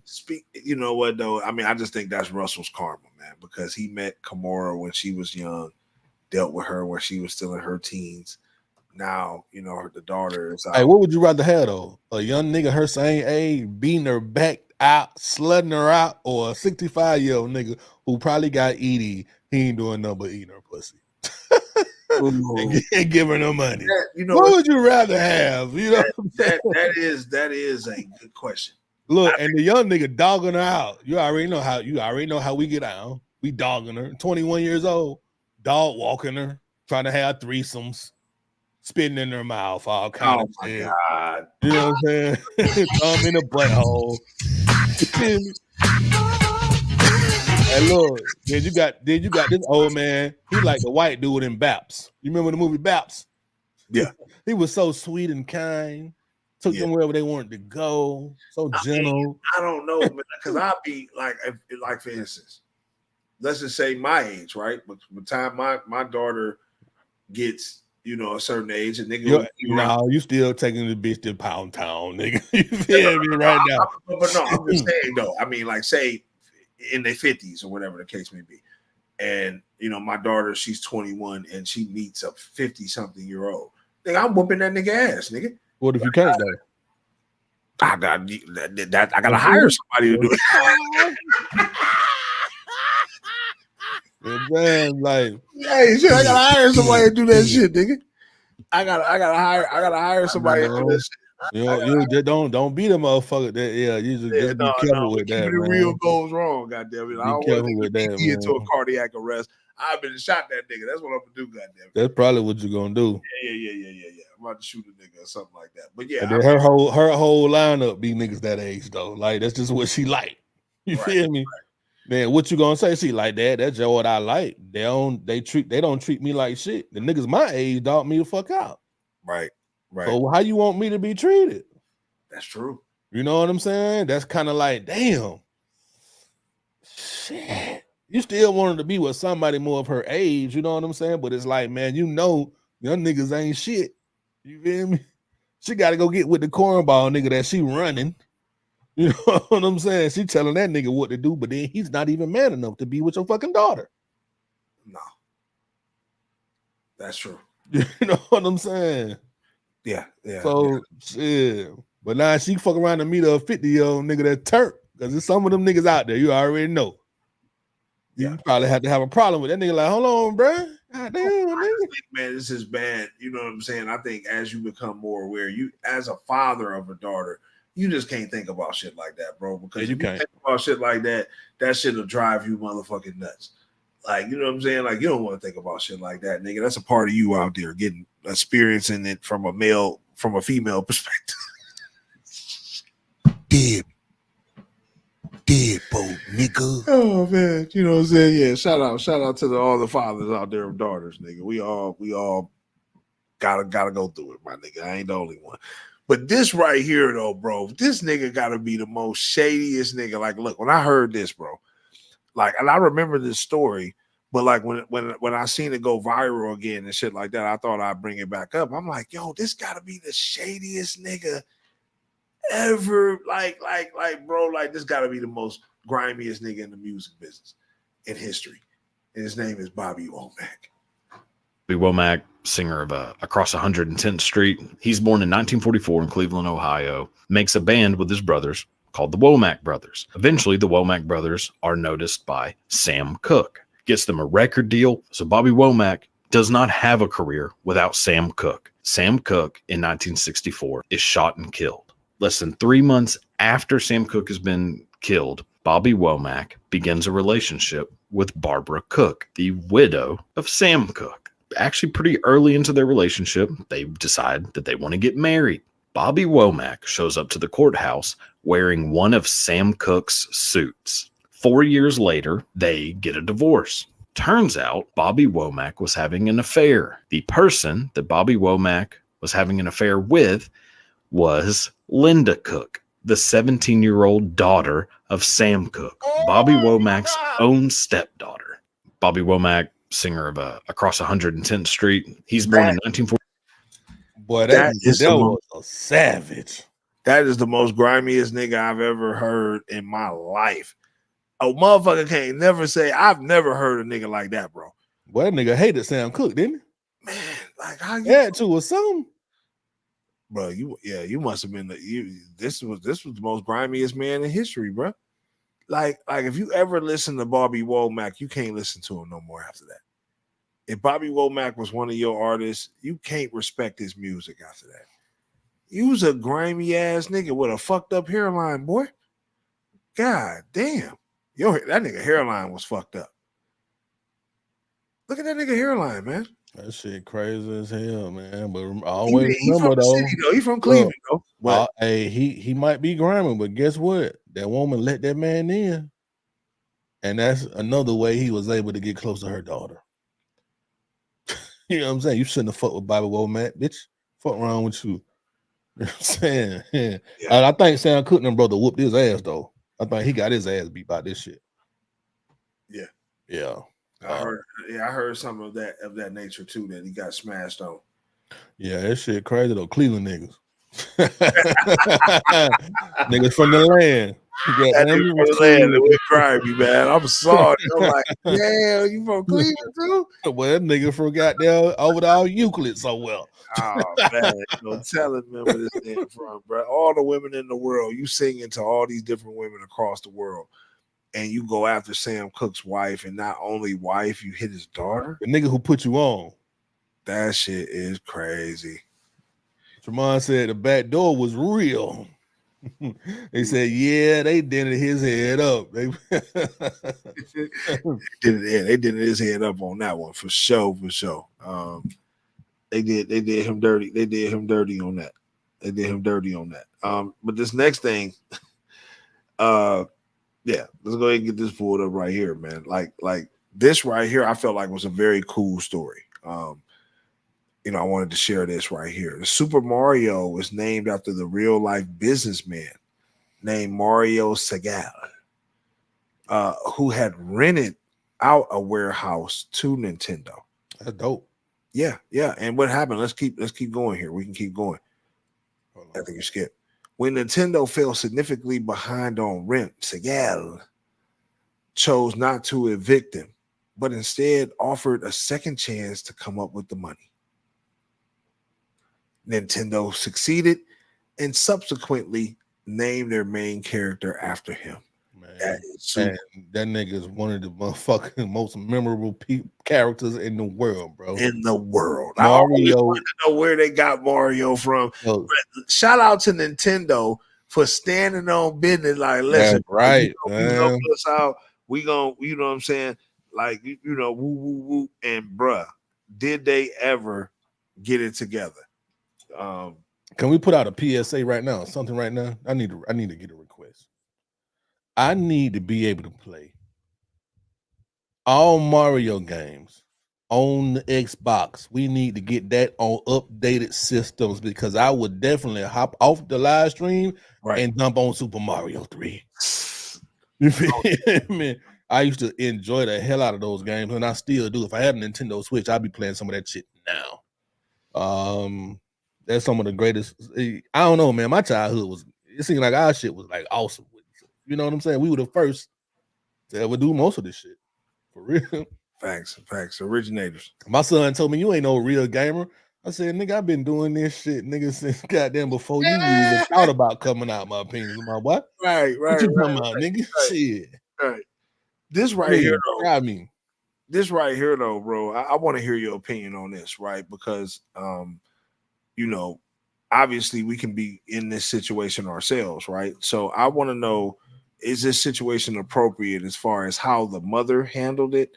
Or if this was you in the same situation, like how would you think this is appropriate? Let's play this. Something I don't condone. And I told him that I don't want nobody putting their hands on my daughter but me because I'm the mother. So what makes you feel like you could do that? Understood. First off, it was something mutual between me and the father because your daughter was being disrespectful? She could. Okay, this is my thing. My daughter's not disrespectful, and even if she was disrespectful, I told him to not let nobody, no bitch, excuse me, but really not excuse me, to put their hands on my daughter. Okay, at the end of the day, your daughter's not disrespectful to you because you're her mother, and I guess the ways that she's learning, you're teaching her. However, baby, what look, I'm trying to tell you, it got to be something that you said to her for her to even feel that it ain't gonna be tolerated. Okay, well, I'm gonna say this: we can't talk together. We can sing together, but we can't talk together. But what I'm telling you is valid, and I'm okay. So why you let her put her hands on our daughter? Because you know what you mean. What I'm doing here? I'm checking your wife because she feel like she got authority to put her hands on my daughter. Let's stop it right there. Because first off, she was being disrespectful. How was she being disrespectful? I gave her permission. Why didn't you? No. Why didn't you discipline her? I'm not talking to you right now. Why didn't you discipline her? Because you the damn daddy. Because I wasn't here. Okay, well, next time call me or something. Because I don't condone that. You need to speak to me. I'm the one that birthed her because this is my daughter. He is. But look, if he's not here to discipline her, then you need to wait. Because you just gonna call me about this. You don't answer the phone. You don't answer the phone. And this is what I have to do to get through to y'all. If I gotta pull up and act the fool to get through to y'all because y'all want to touch my child, this is what I'm gonna do. It's my child too. Okay, but if you aren't there in the vicinity, you come in my house and try to act the fool. What you mean act the fool? You weren't here. So if you were not here, then how you gonna punish her? How you gonna do that? So that's not her right to do that. I gave her permission to. Though, and she's under my authority at the time. She should be listening. Okay, I'm not saying she should not listen, but let me tell you something. This is my daughter. I don't want you touching her. That's point blank, period. And if she comes back to me, coming over here because if she gonna be disrespectful and cross the line. Okay, well, why you not being a daddy and checking her then and making sure that she's respecting her? Because you just told me that you weren't here when it happened. So if you're not here when it happened, and tell you that daddy whooped me, because I do. If she's disrespectful in my house, she's going to get punished. She told me that daddy's new girlfriend touched me. That's what she told me. Ain't nothing new about this. Okay, look. Please handle this. So I swear to God, you know how I get. And I'm already up here. It don't matter. It's my daughter, though. It's my daughter. And I ain't even really got to talk to you. We can definitely go there. I'm with that time. What? Listen to what? Under my roof, she's going to get punished if she's being disrespectful. I'm not. Okay, look. I'm not saying she can't be punished, but she does not have to put her hands on my daughter. Call me and I will handle it, or either teach her to be more respectful, because she don't do that with me. So that says something. So that says something. Obviously you. Okay, but if she's disrespecting y'all, then what sense does that make? What is you talking about? Exactly, and she doesn't disrespect me. She disrespects y'all. So that says something about y'all's parenting. Baby, look, I'm gonna tell you something. I'm not trying to come here with that shit. I'm really not. But you need to calm all that down. This ain't your child, though. All right, dog. That shit went on for a long time. Jamar said, "You can tell me that it doesn't matter what dude I talk to. Don't worry about me. But if the shoe was on the other foot, this is what we get. But again, I'm sure she probably gets child support." I'm gonna tell you something though, bro. I feel homegirl though, because I'm a component of if the shoe was on the other foot and the nigga had to go through that, like we had to go through that, like then that's. No, my nigga, don't you touch my daughter, bro. You need to give me a call. You need to call me. You know, I need to see if I can escalate, de-escalate the situation or something. You don't need the motherfucker. Your first reaction shouldn't be to put your hands on. But see, here's the thing about that, right? If the shoe was on the other foot, I think a woman would probably be like, let me check with, let me hit her father first. Obviously, this woman said, and he said. Bruh said, man, I gave her permission to discipline my child. I did that. So obviously she ran that shit by dude first. So that's what I'm saying. But I personally wouldn't be cool if the mother of my child gave the man in her life the permission to put his hands on my daughter. I wouldn't be cool with that. And for some reason, I feel like they probably wouldn't do that. I don't see niggas whipping stepdaughters' asses. Usually niggas be like, man, I ain't doing that shit. For real, I don't know nothing about that shit. Men be like, man, look here, call her daddy, man. Shit, that's like trying to get a nigga to change a pamper on a stepdaughter, man. I ain't finna change. She finna sit here in this shit till you get your ass home. Yeah. You better call her daddy. Yeah, I mean, yeah. But women, a woman will be like, a nigga will be like, man, y'all go ahead and check her right quick. Like, shit, she shouldn't be talking crazy to you. For real, you know what I'm saying? This is Like, crazy. shit, like, man, you know, it be different, man. And I understand where the baby mama coming from, but shit, you finna get your shit punched in. Cause old girl, she like, nigga, what? You coming to our crib with this fuck shit? Your baby daddy gave me the green light, bitch. Fuck wrong with you? Yeah. Talk to this nigga. You know what I'm saying? But you know, it is what it is, man. But you know what? As a kid in their household, man, they gotta obey authority. You know what I'm saying? It just is what it is, my nigga. Yeah. And that's what I'm saying. But you can't get out of hand. A lot of shit be like, I can't. If a nigga going upside my son head, but you need to say something to me. Some got hold on, because it's a certain way that you discipline the kid. You feel me? Right. It's a certain way, my nigga. Because some shit be too extreme, and then I feel like in some situations, niggas be trying to get they be trying to get their anger out and shit. Some kids have to go through that type shit. They try to get their anger out because they couldn't whoop this nigga ass who was fucking with their ass. They come home one take out of the goddamn kid. No, that's wrong. You know what I'm saying? We ain't dealing with that type. That's where that shit gets sticky at, man. Like when it comes to disciplining and raising somebody else's kid. But I don't think the baby mama was wrong about that though. I don't think the baby I don't think she was wrong either though. You know what I'm saying? But I don't think they wrong either. So I think it's like a situation where, you know, I mean, like you said, obviously they got disdain. She don't fuck with her. Like, yeah, it's like if you don't like the lady for whatever the reason, and this lady is putting their hands on your motherfucking child, nigga, it's like, nah, you ain't going for that. Just like vice versa, right? Like, you know what I'm saying? Look, Tremont said, even if the daddy check her, she gonna act a fool. She doesn't do that around her because she let her get away with all that because she let her daughter do and say whatever. And I agree with that type of shit too. Some women, some people out here let their kids just get away with whatever the fuck. And then they're gonna be like, so what? That's my kid. I'm gonna check them. Now, sometimes it don't be like that. Bitch, if I kick your motherfucking child down some stairs, we're gonna have a problem. You know what I'm saying? Yeah, and it might fucking happen. Fuck them kids. Yeah, ain't nobody got time for that fuck shit. Hey,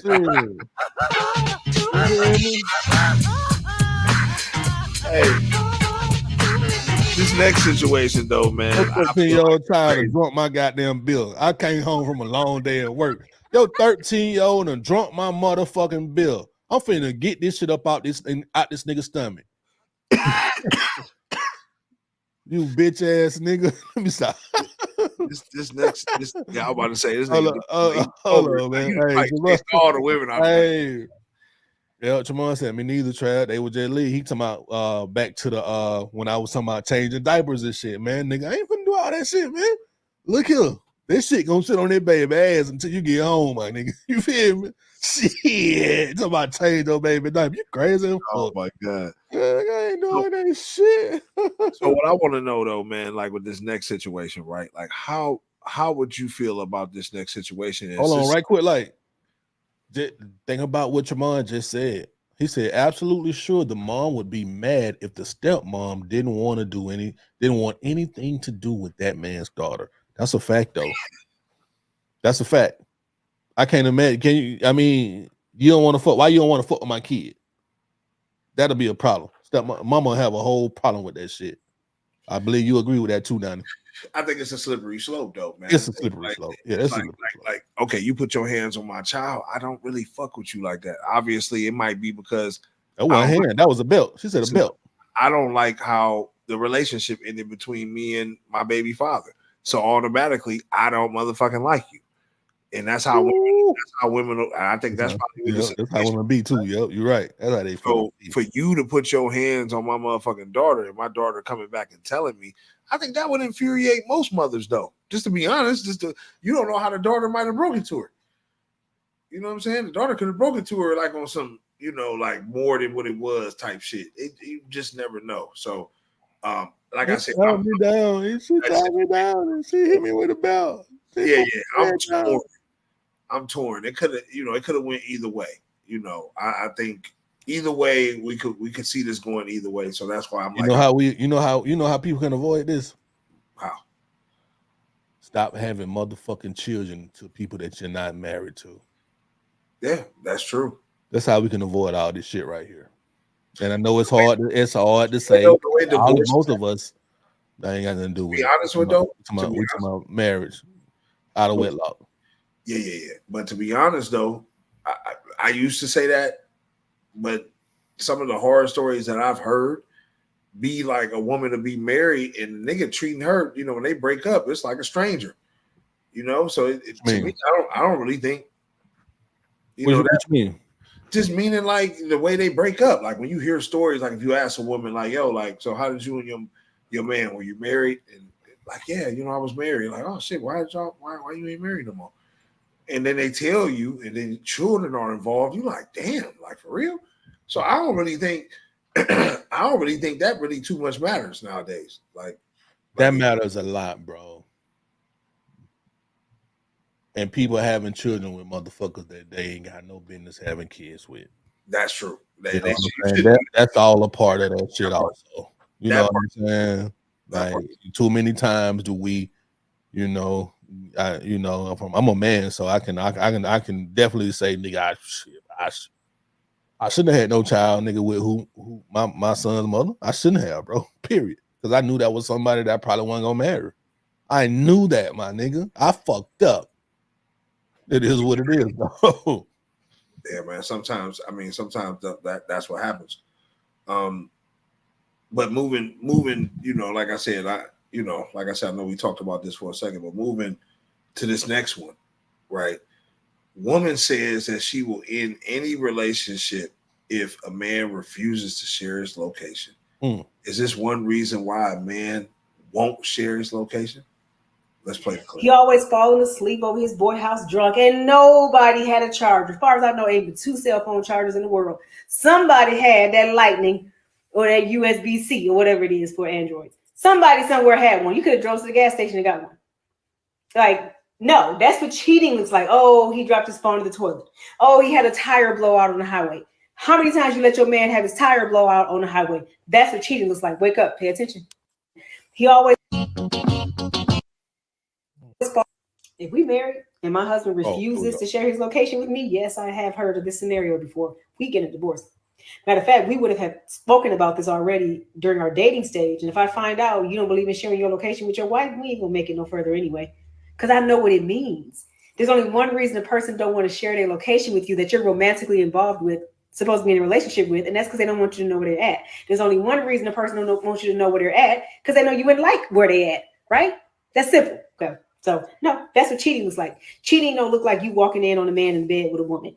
We don't all get the benefit of seeing it for a fact like that. And yes, I call it a benefit. If you're getting cheated on, you may as well know you're getting cheated on. So yeah, it's a benefit for it to be given to you in such a sure package.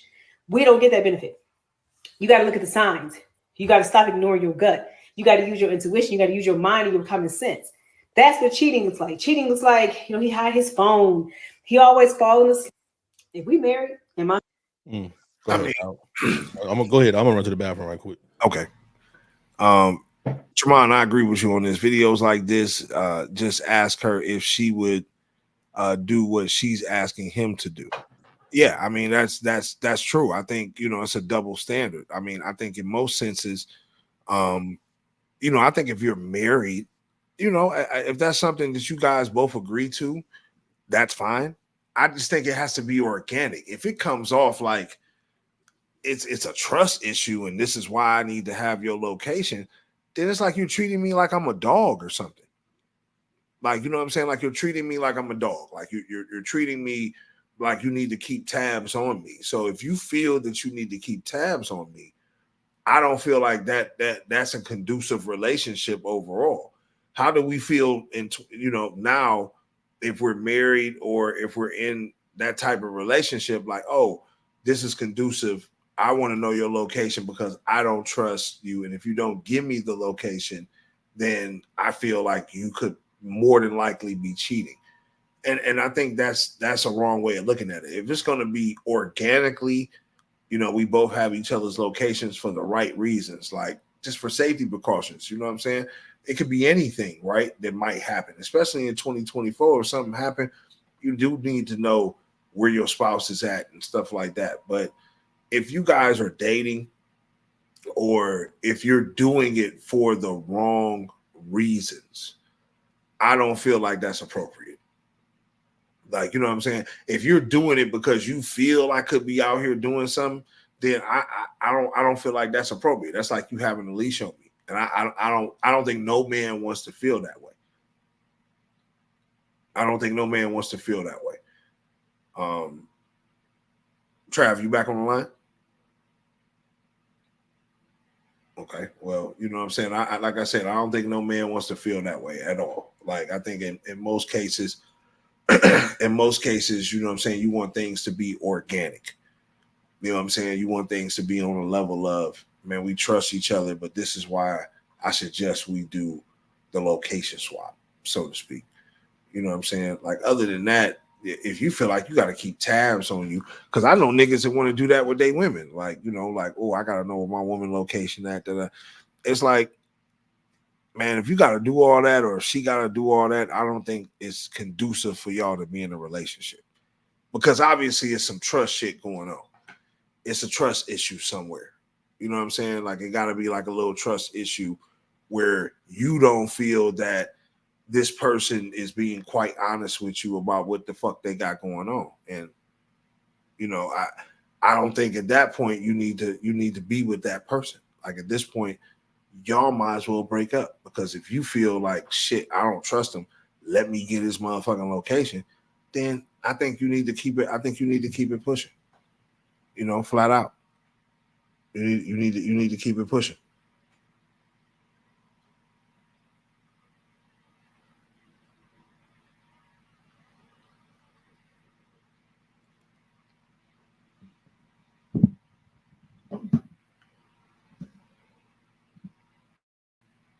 All right, man. Look like we having technical difficulties with the production.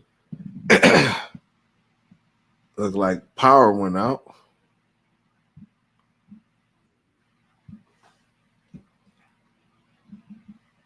My bad. Okay, you back on? I'm back. Yeah, I was about to say, like, damn, I was just saying, I was just letting everybody know, like, oh, it's technical difficulties. Like, yeah, you went back out and you want to talk about this. Got me talking about this topic. I ain't about to keep talking about this shit, goddamn forever. Goddamn wind and shit. Nah, that fucking my shit over here be sensitive to weather. Nigga, as soon as it rain, and motherfucking power went out in this bitch. Like, man, these old ass builder. God damn it. I fucking around and kicked the motherfucking I kicked the motherfucking sidewall. The whole motherfucking building fall the fuck down. So goddamn old. Okay. I live in the top floor though, penthouse suite type shit. You feel me? Top floor, got a whole view and shit. I tell you, my boy, shit real over here, boy. That's what I be telling the bitches. I tell bitches, but I live on the top floor, bitch. I ain't lying though. I do live on the top floor. I got a view, but it ain't a goddamn downtown Atlanta. Shit. That motherfucker said it ain't no vista with no view. Yeah, we back though, my nigga. It might blank out again, y'all. I don't know. Hopefully, y'all see me. My neighbor just text me talking about your lights blinking. Yeah, lights is definitely crazy. All after this weird solar eclipse. But back to the hip hop scene, right? You know, we'll let you pass on this topic. I pretty much carried that topic, but on this hip hop shit, right? I was disappointed this week, man, because I was looking forward to an old school hip hop battle type situation to where two gigantic artists collided, and we haven't had this since Jay-Z and Nas, and I thought we were going to get that, and we didn't get that because J.Cole decided to cop a plea deal. He decided to cop a plea deal and did a public apology. You know what I'm saying? You got the clip up, Trav? Public apology. I had that shit up. I got you. You know what I'm saying? Like, and this was crazy right here. When I seen this, I said, "Nah, man, Cole, you ain't copping, please." That God aligned me back up on my purpose and on my path. You know what I mean? I pray that my nigga really didn't feel no way, and if he did, my nigga, I got my chin out. Take your best shot. I'm gonna take that shit on the chin, boy. Do what you do. You know what I mean? Like, all good. Like, it's love. And I pray that y'all are like, forgive a nigga for like the misstep, and then I can get back to my true path. Cause I ain't gonna lie to y'all. Past 2 days felt terrible. Like, it let me know how good I've been sleeping for the past 10 years. So all of that to say, man, I want to now perform the song that's a reminder to me of getting back on the right path and getting in tune with God. And the name of the song is called Love Yours. For y'all pray. That's one of my favorite J. Cole songs too. That's my shit. But you know, it is what it is, man. I'm gonna tell you what happened. Let me pull myself on in. Let me tell y'all what happened. Pull yourself up. Full screen yourself. Go ahead, Wise. We get a motherfucking moment of silence for this small chronic I break. full screen myself, man. Let me tell y'all what happened. My man J. Cole thought about what he said. He said, I can't do this. I don't got no bullets for Kendrick Lamar. None. Period. This nigga has damn near an impeccable career. Yeah, I tried to trash one of his albums, To Pimp a Butterfly. Nigga said niggas gassed it. That was really a pretty awesome album, though. You know, everybody didn't like it, obviously, but did very well for him. So it's not really much you could come up with against a nigga like K-Dot. You can't, Cole. I love both of y'all niggas. I do favor K-Dot more than I favor J. Cole. Drake, he's not even in the conversation. My personal opinion, he don't sit on the same level as those two guys. Even though Drake is the most popular dude, he's just not that lyrical MC to me. So, yeah, I'm with Tremont. Tremont said, man, get out of here with that fake industry peace talk. I feel you, man. We want to see a motherfucking battle. J. Cole realized though, man, I'm going a little too far with it, man. I can't really compete with Kendrick. I just personally think much you can say, bro. I just personally think the response was weak. I mean, you were talking about things that were not of your character, right? Like you were talking about the 7-minute drill song. Yeah, like you're talking about things that were not in your character. Like you're talking about busting guns, hitters, and stuff like that. And I think maybe, just maybe, I personally feel Drake was a bad influence on him. I want to say this right quick. Like, I think Drake gassed J. Cole up. I want to say this right quick. Like, so J. Cole, because you said he was talking about shooters, hitters, to a nigga that is part of a huge Pyru motherfucker set in LA. You can watch documentaries on Kendrick Lamar. He in the circle of blood niggas. Boy, you think they playing about, bro? You know what I'm saying? Yeah, I mean, but the little homie that they told not to even, you one of us, but you ain't one of us, nigga. Stick to this rap shit. Facts. Cole ain't ready for that, bro. That's what I'm saying. I think it's a situation where Drake, you know, he's been on tour with Drake the last month or so, you know, and obviously he was preparing this album while he was on the road because he bit off of Future and them and Metro Boomin's title, right? He kind of spun off their title a little bit. And so that lets you know that this was worked on while they were on the road together. I think Drake set J. Cole up to be a pawn, bro. I think he gassed him up to kind of, because I think J. Cole was dropping music anyway. But I think once all that came out, he kind of geared J. Cole towards that. Like, hey, man, you need to respond. You need to put this on your album. Come on to the mic a little more. You know what I'm saying? I know. I said, I think he talked J. Cole into responding. I think he gassed J. Cole up. It's possible.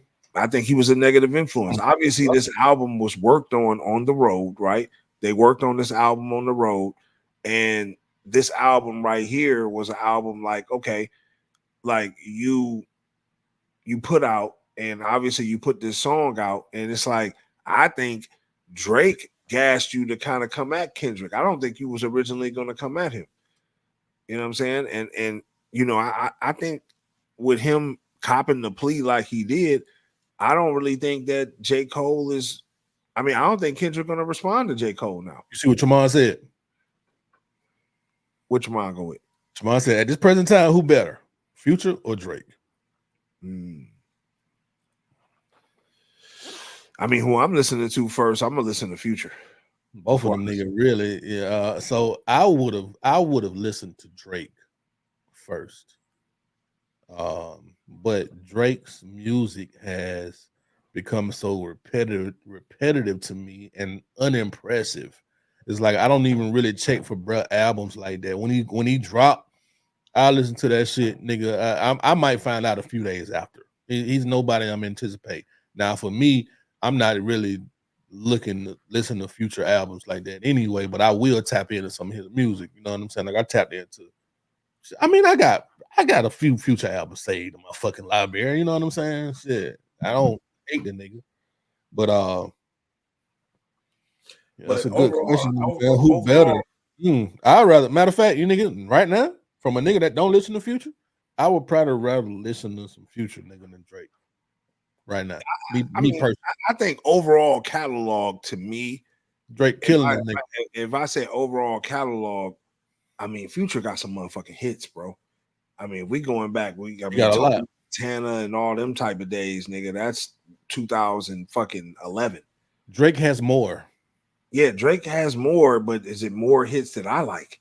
That's the thing. Like I'm just talking about that I like. Yeah, for you, yeah, it might not be, but just in general, Drake got more hits than most motherfuckers. Yeah. You know but when it comes to most number ones, Future is at number 9. I mean, Future has 9 number ones, and Drake has 13. So he's not too far behind. But I do agree with masses wise, it's Drake then Future. But I feel like as far as hood, street niggas, club, I gotta go with Future. I gotta go with Future. With matters in my circle, right? You know, in the streets, in the social scene and shit like that. Niggas. Yeah, with niggas. When I'm with my niggas, it's Future. You know what I'm saying? Now, if I'm just out in a general spot, you know, it'd be so crazy. Motherfucker be talking about like Drake or something like that. You say street, it'd be so crazy. You know, we got to include white folks in the streets. Yeah. You know, we got to include them, man. I hate this. I don't hate to say it, but it is what it is. When you talking about niggas that touch the streets, that's people that's an artist that touch motherfuckers from all nationalities, from all races, the streets. Right. You know what I'm saying? That's definitely real because you have all different. The hood niggas, the trailer park white boy, the motherfucker barrio, motherfucking essays. You feel me? Shit, goddamn it. The olive oil Italians, yeah, yeah. The hood motherfuckers. It is what it is. Yeah, Future a megastar though. Just like Drake, both of them niggas is yeah, they both megastars. But shit, man, when Kendrick come out, man, he shut a lot of shit down, bro. A lot of niggas be like, hold on, we don't want to drop our album yet. Let's let him make his run right quick. All his shows sell out. He one of them artists that had to goddamn sometime. He might have to run 2 or 3 dates. He's just one of them guys, my nigga. I agree. You know what I'm saying? It is what it is. Shit. I agree. Spinning off a little bit into the Diddy saga, right? Just a little bit of news. Obviously, you know, we got a couple of things we want to talk about. Crazy. First thing we want to talk about is Christian Combs. This is the, I think, biological son of Sean Diddy Combs, right? This, as you can see, he looks just like him. Ain't no denying this nigga, right? He looks just like him.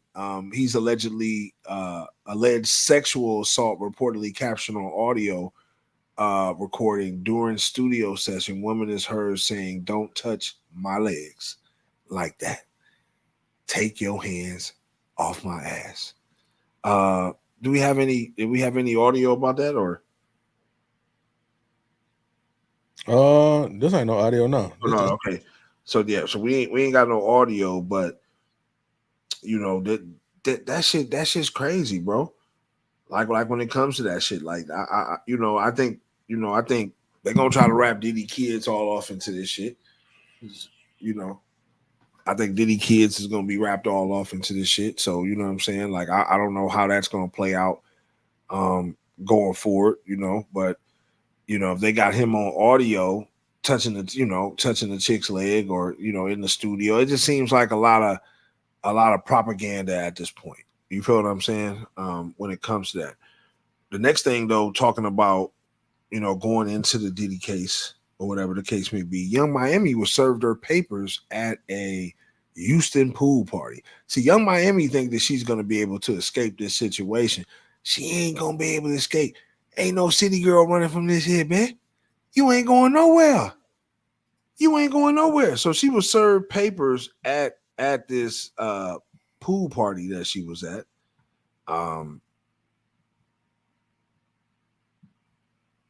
Which is crazy. You know what I'm saying? Oh, right quick, like Tremont said, that's his actual blood son. But speaking on last week, Water Lots and other artists publishing was in just the name. I ain't know that. That's crazy. Something going on with that. That's a little bit. Facts. Facts. What we got about these Peoplez? Yeah, man. Let's see what's going on with Young Miami. I think this is Shout out to the Kitties LLC. She talking about Carisha is innocent.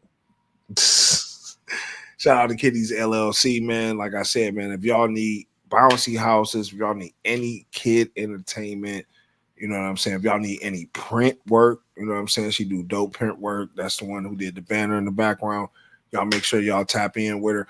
Kitties, drop your handle and how they can get with you in the comments. We would appreciate that, man. We definitely want to support, ones that support us. That's for sure. DeadBolt, nigga. Yeah, but man, I mean, Young Miami is definitely not, I don't think, like I said, man, she was getting paid a hefty wage. Now we understand why she was getting paid $250,000, $500,000 and stuff like that, because she was a part of the play. She was a part of the play, and I think she thinks she's going to run for the situation. I know she's in twerk videos now with Lotto and Gorilla and all them, trying to throw everybody off. But, we still know you was trafficking that pink cocaine. You was trafficking that pink cocaine. So, I don't know. I don't know. Like, I don't know how she thinks she's going to run into this, run from this shit, right? I don't think this is something that she can run from. Obviously, another person too, as we continue in the Diddy news saga. You know what I'm saying? The next person I want to talk about. Hold on, we had audio from there right here now. Oh yeah, I seen the who yeah, is no, let's get some audio. Let's get some audio. Is that a random nigga? No, that's the nigga. That's the nigga that actually served the paper. So yeah, let's show this clip.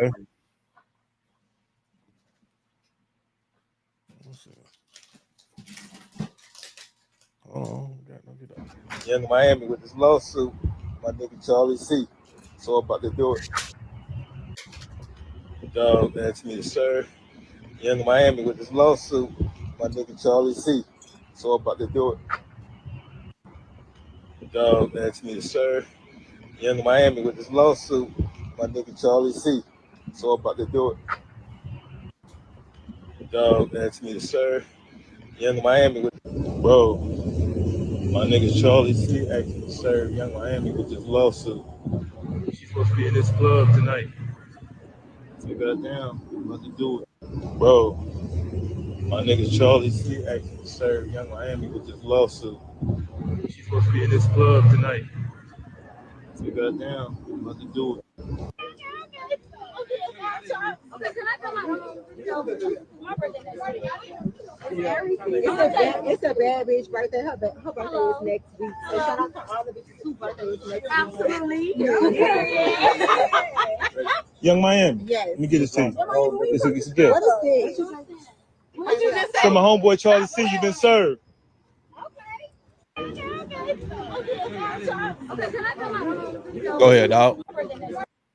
Yeah, I mean, I think that's. I mean, she got served up. Miami got served. You know what I'm saying? Like, that's why I said I think she think this is gonna go away. This is not gonna go away. You're gonna get dragged through the mud with this shit. You were the mule. This is why he was paying you all that money. Why the outside world thought Diddy was just a sugar daddy and giving you 200, 300, 400 grand. Nah, bitch, you was part of a motherfucking operation. You know what I'm saying? So that's why you was getting paid that, obviously. You know what I'm saying? Now that we know the details. Another person that's been extremely affected by this situation is Meek Mill, man. I don't think Meek Mill's career has been the same for a long time before this Diddy situation, but now he's saying that his son is even confused about the situation. And, I think Meek Mill's, and I've said it before, man, I think Meek Mill's is on the verge of like some type of suicidal shit. Like, you know what I'm saying? Because Meek Mills has been getting picked on a lot over the years. Like, I remember Meek Mills from getting picked on more than being successful. Let's get that pick up, Trav. I thought I had that shit up, dog. I wanted to read that comment right quick. Like Shamon said, and you heard on another channel the reason Diddy stopped fucking with Farnsworth Bentley because he was stealing from Diddy. I wonder is that true? You heard anything about that, Danny? I don't know if Derek, I haven't seen him in a long time, but I knew Derek personally. You know what I'm saying? That was my ex's cousin. You know what I'm saying? I don't really think he would have stole from Diddy. But you got to think he was in the same situation that a Carisha is in now.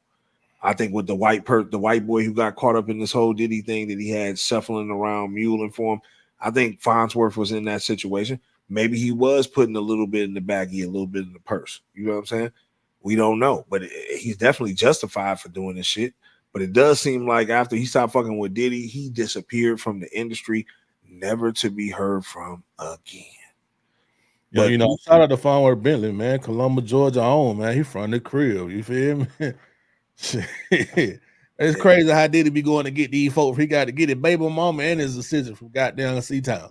Yeah, that's crazy. Shout out to Columbus, Georgia. You know what I'm saying? But yeah, Meek Mill says that the rumors about him and Diddy is confusing his 12-year-old son. People saying his daddy is gay. Damn. I mean, Meek, you got to know that this is what you signed up for, bro. You bunny hopping and doing all type of weird shit. It's very evident now that you are in a situation to where you can tell that you're like the sex toy, like they're sex trafficking you. You're going between Michael Rubin, Robert Kraft, that one billionaire that was in the video and shit like that when that viral dance was going around or whatever, that Jew shit. Nigga, that nigga literally grabbed your nuts as y'all was trying to do that shit. So it's evident, bro, that you are a bisexual man, that you are getting passed around amongst the rich elite. You haven't dropped a hit since 2016. Royalty checks can't be that sweet when Rick Ross is still your boss. So it's just, come on, man. Like, it's of course your son is confused. I would think a lot of people are confused, like, because you are going to be outed as this information starts to come out more and more and more.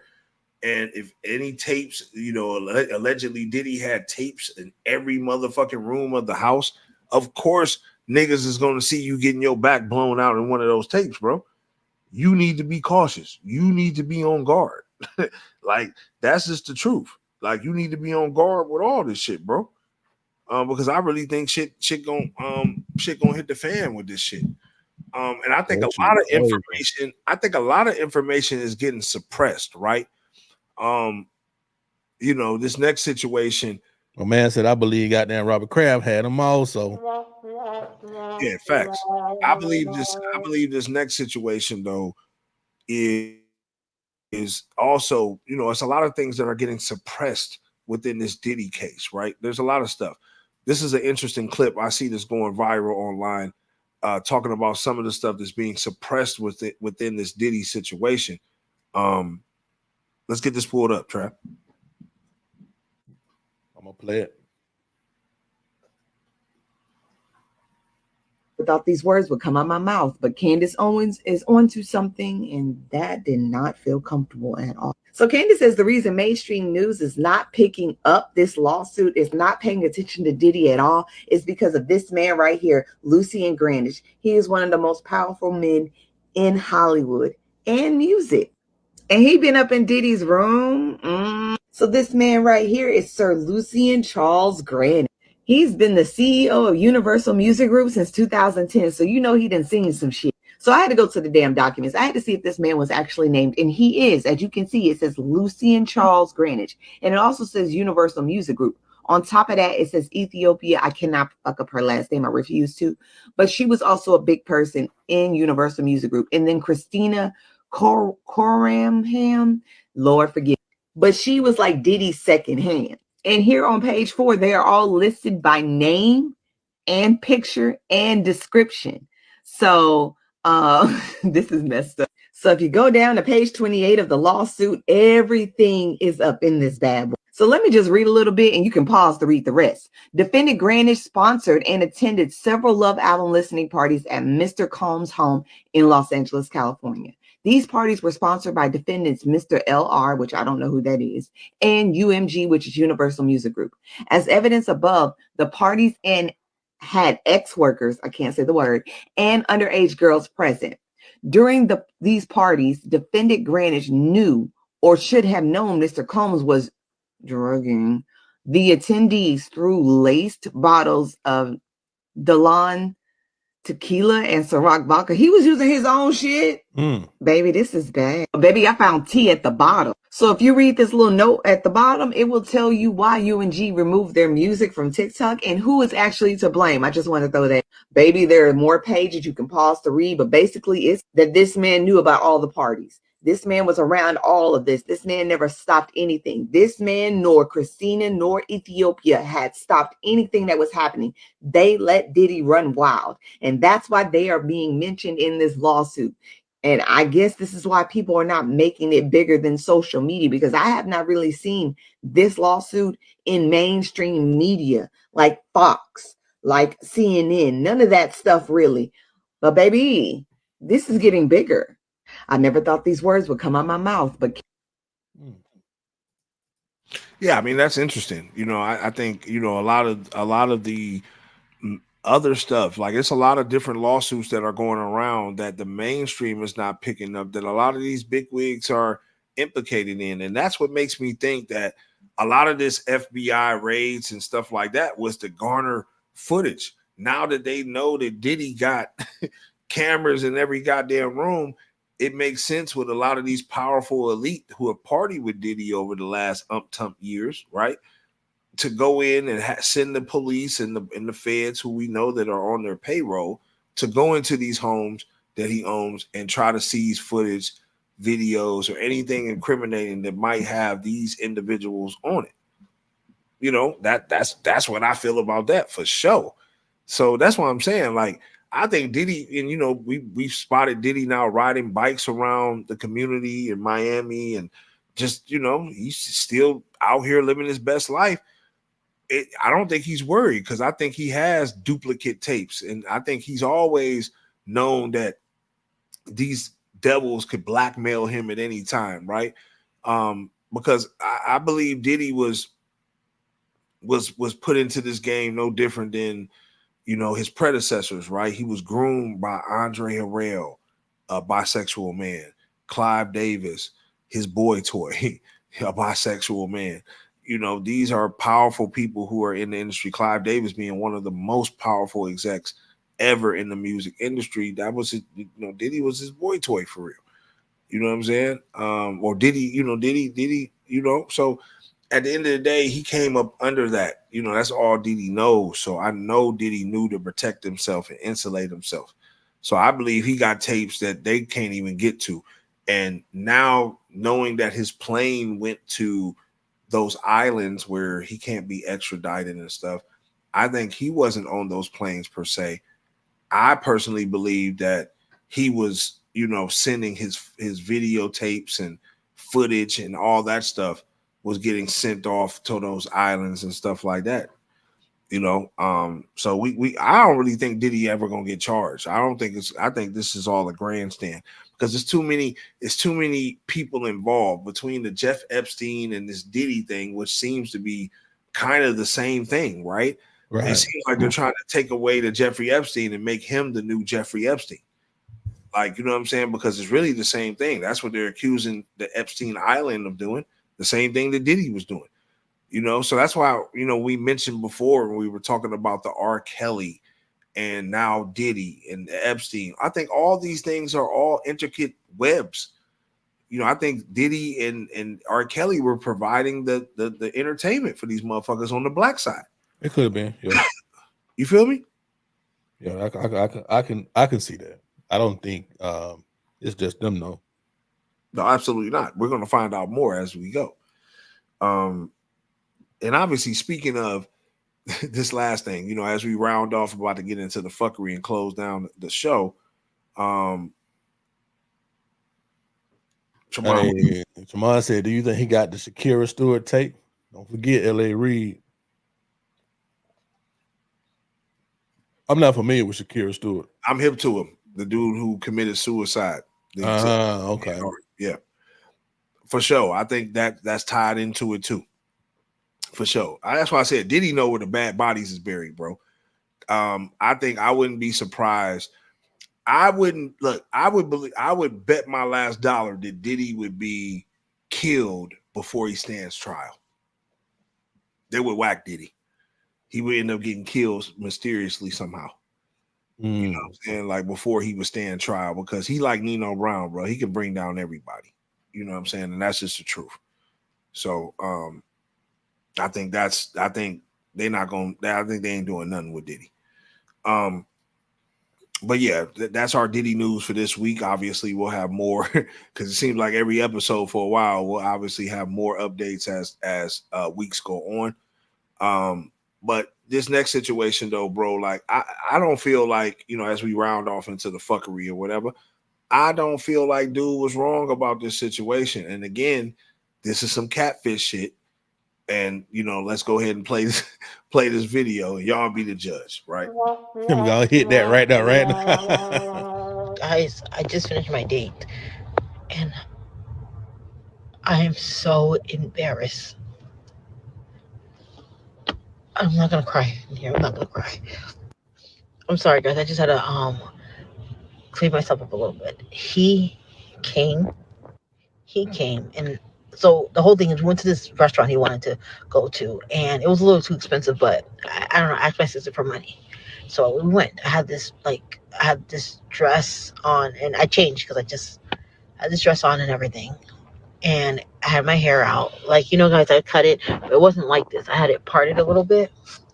And so I went in, and he was like looking around like, oh, like he was looking for somebody else. And I was like, okay, I'm like, hey, I'm Tia. And then he was like, Tia? I'm like, yeah, it's for me, from BLK. And then he was like looking confused, and he told me to sit down. So I sat down, I smiled, and he didn't smile back. Guys, I just finished my date, and he didn't smile back at me. And then he was like, I don't look like my pictures. I do look like my pictures. I don't Photoshop anything. I tell everything how it is. I'm going to insert at the end of the video the picture I put in. And he was like, you know, just being so quiet through the meal and all that. He didn't even want to pay. I said, hey, I didn't bring my money with me.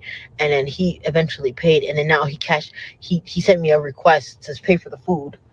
And that's not, I just don't understand. Why are men like this? Men are evil. Oh Lord. He didn't smile back. Oh Lord. Lord. A quick video before I go live. I want to thank everyone who's been so kind to me and who's been like saying that some empowering words. I'm telling you, there's some nice people out here. Not everyone is so rude and mean.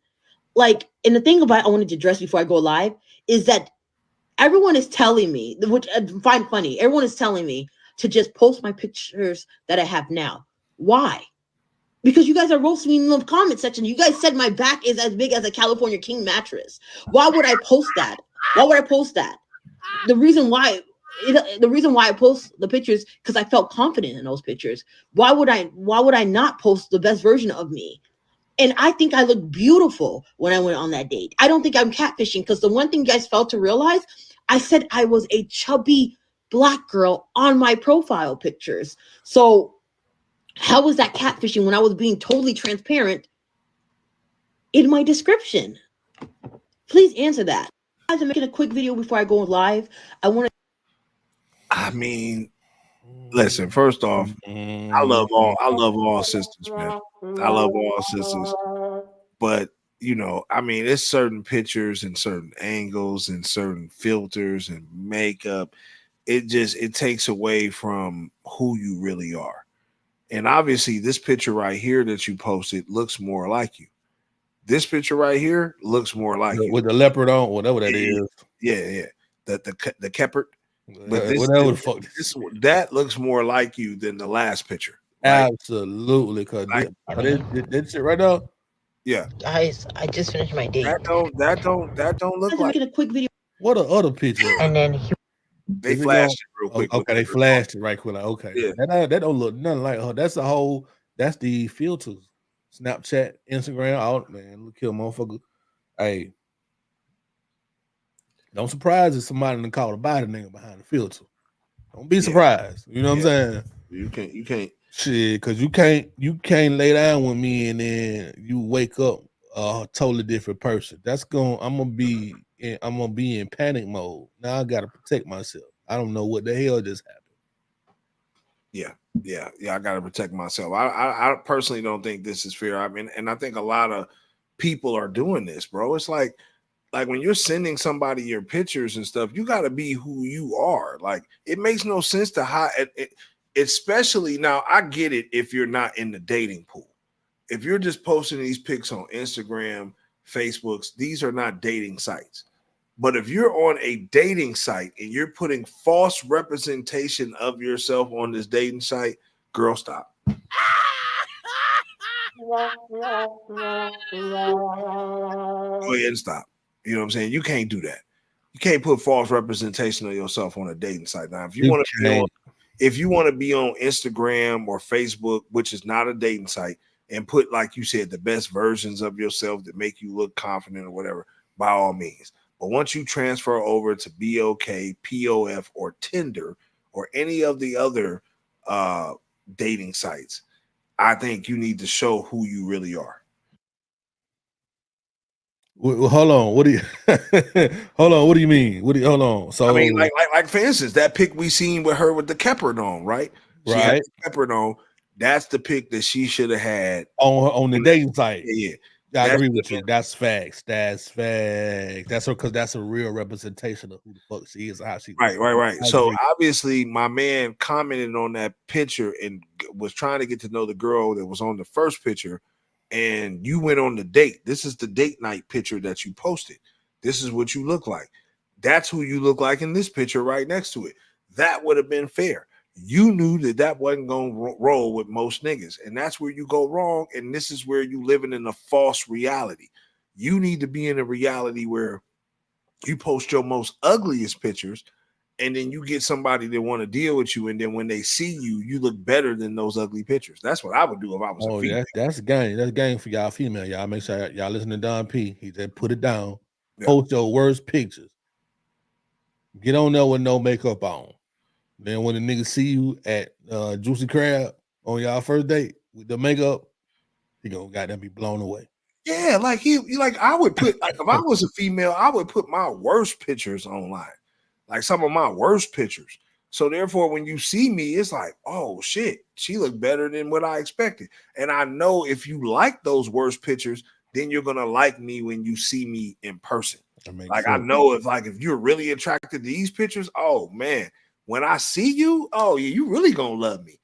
And that's what, like, I think men, we don't have that option. A man, we gotta put our best foot forward. We can't take no goddamn chances. So we might be missing something out there. We gotta put our best joints up. But a female should only put her worst pictures up to draw the most genuine attraction she could.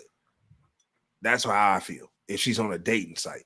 So this girl should have put in those pictures right there on the dating site. But see, here's the thing with that though. She might not get that nigga with that check. Every woman looking for the man. Well, see, I ain't got nothing to do with that though. If you looking for real love, you trying to be out here on that type of path, then you need to put your real pics up and be who you are. Now, if you on there trying to finesse and bang and all that, a nigga, when he see you, he ain't gonna fuck with you anyway. This is what I'm saying. It's like in 2024, unless you get now, if you trying to say like, I want a nigga with a check, you put some fake ass pics up. If you get a nigga like me or somebody like yourself, we gonna see you first before we do anything, before we send a cash app, before we do any of that shit. But if you on that scamming and whamming shit, and you like, well, damn, if I can put up some of these fake ass pics, and then I end up getting a white dude or somebody who not on the scene, and I can get him to send me money, then that's okay, whatever. But I think if you really trying to find love, you need to put up who you really are. You don't need to put up no fake ass representation of who you think you should be.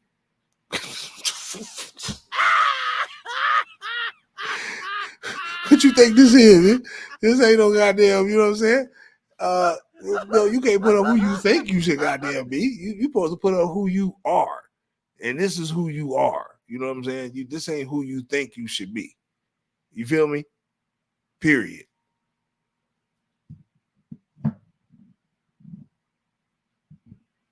Trav, you there? Or your power that went back out?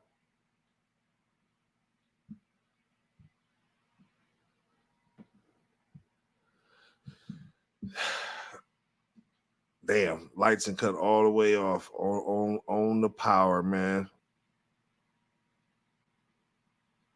That is crazy.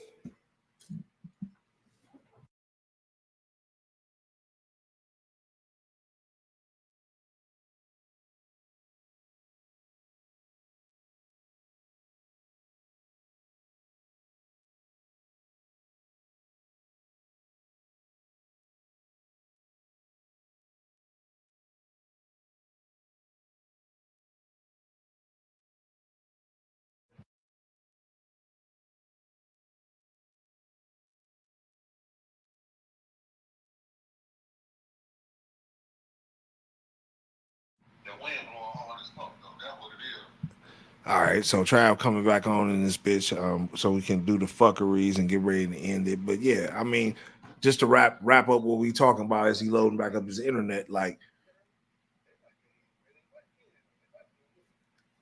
you want me to put you on speaker so you can say what you want? Go ahead, Trav. What you gotta say about that? I got you on speaker. Say about what? About old girl wearing yeah. I don't know. She need to find somebody home, motherfucking side. But give me like 1 second. That nigga a goddamn fool. We got first nigga I know to get the goddamn the Humpty on speakerphone without being on the goddamn show because the power went out. Goddamn. But yeah, like yeah, man. You can't expect a man, you know what I'm saying? You can't say that all men are evil or men are evil because they choose not to want to deal, you know what I'm saying, with a false representation of who you really are. You know what I'm saying? Like, so if you're gonna continue to be falsely represented, you're gonna get what you get. You feel what I'm saying? You definitely gonna get what you get.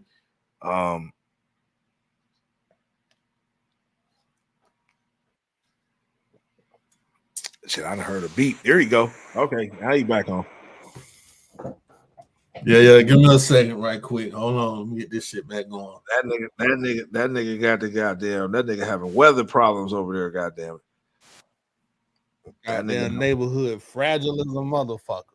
That shit fragile rock, man. Fragile rock. Pissing me the fuck off. Can't even do business. There you go. Goddamn lights and shit all out. I gotta hook all this shit back up. Usually I be the one having the light problems because I'm in the country and shit. So usually, you know, my shit be flickering and shit like that. But you know, now for you to have the light problems, yeah, that's yeah, man. Any little slight rain or anything over here, but power going out, nigga. Come on, nigga, motherfucking sprinkle. It be pollen outside. It's a pollen storm, nigga, power out. Power out, nigga. Ain't you know what I'm saying? Oh, goddamn it. I done been in this bitch on off days, nigga. It's raining, power go out. By 10 o'clock in the morning, I'm like, man, this some bullshit. And then my phones and shit don't get good service over here. So I'm blocked off, nigga, from the world. Mine too. I go off internet while I'm in the house. Like, yeah, it's crazy. Like the Wi-Fi definitely powers the house with phone and everything. I'm trying to tell you, my boy. But yeah, I mean, in closing in that, man, before we get into the last thing, before we get into the fuckeries, yeah, man, no false representation of yourself. You know, be who you are. Put your worst pictures online so a man can love you for who you are. Because, you know, obviously you putting your best pictures, that's with makeup, that's all that extra shit. You supposed to put your worst pics. So a nigga can look at you and then you know if he on your bumper, that's a nigga you need to fuck with. Because you know when you come out, you look better than that. You know what I'm saying? So yeah, man, I'm just giving you a little game. That's it. But yeah, let me know, Trav, when you're able to get into the next clips or whatever. The next clip.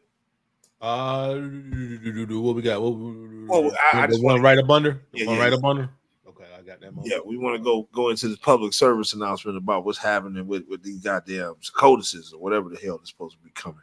Goddamn cicadas. Yeah. People didn't know. They need to know about this shit. Goddamn cicadas. Goddamn it. Yes. I'm gonna go and run the video. This is obviously about to get crazy, but if you know literally anybody that lives in any of these highlighted states, you need to watch this video because up to 1 trillion different bugs are about to come out of the ground.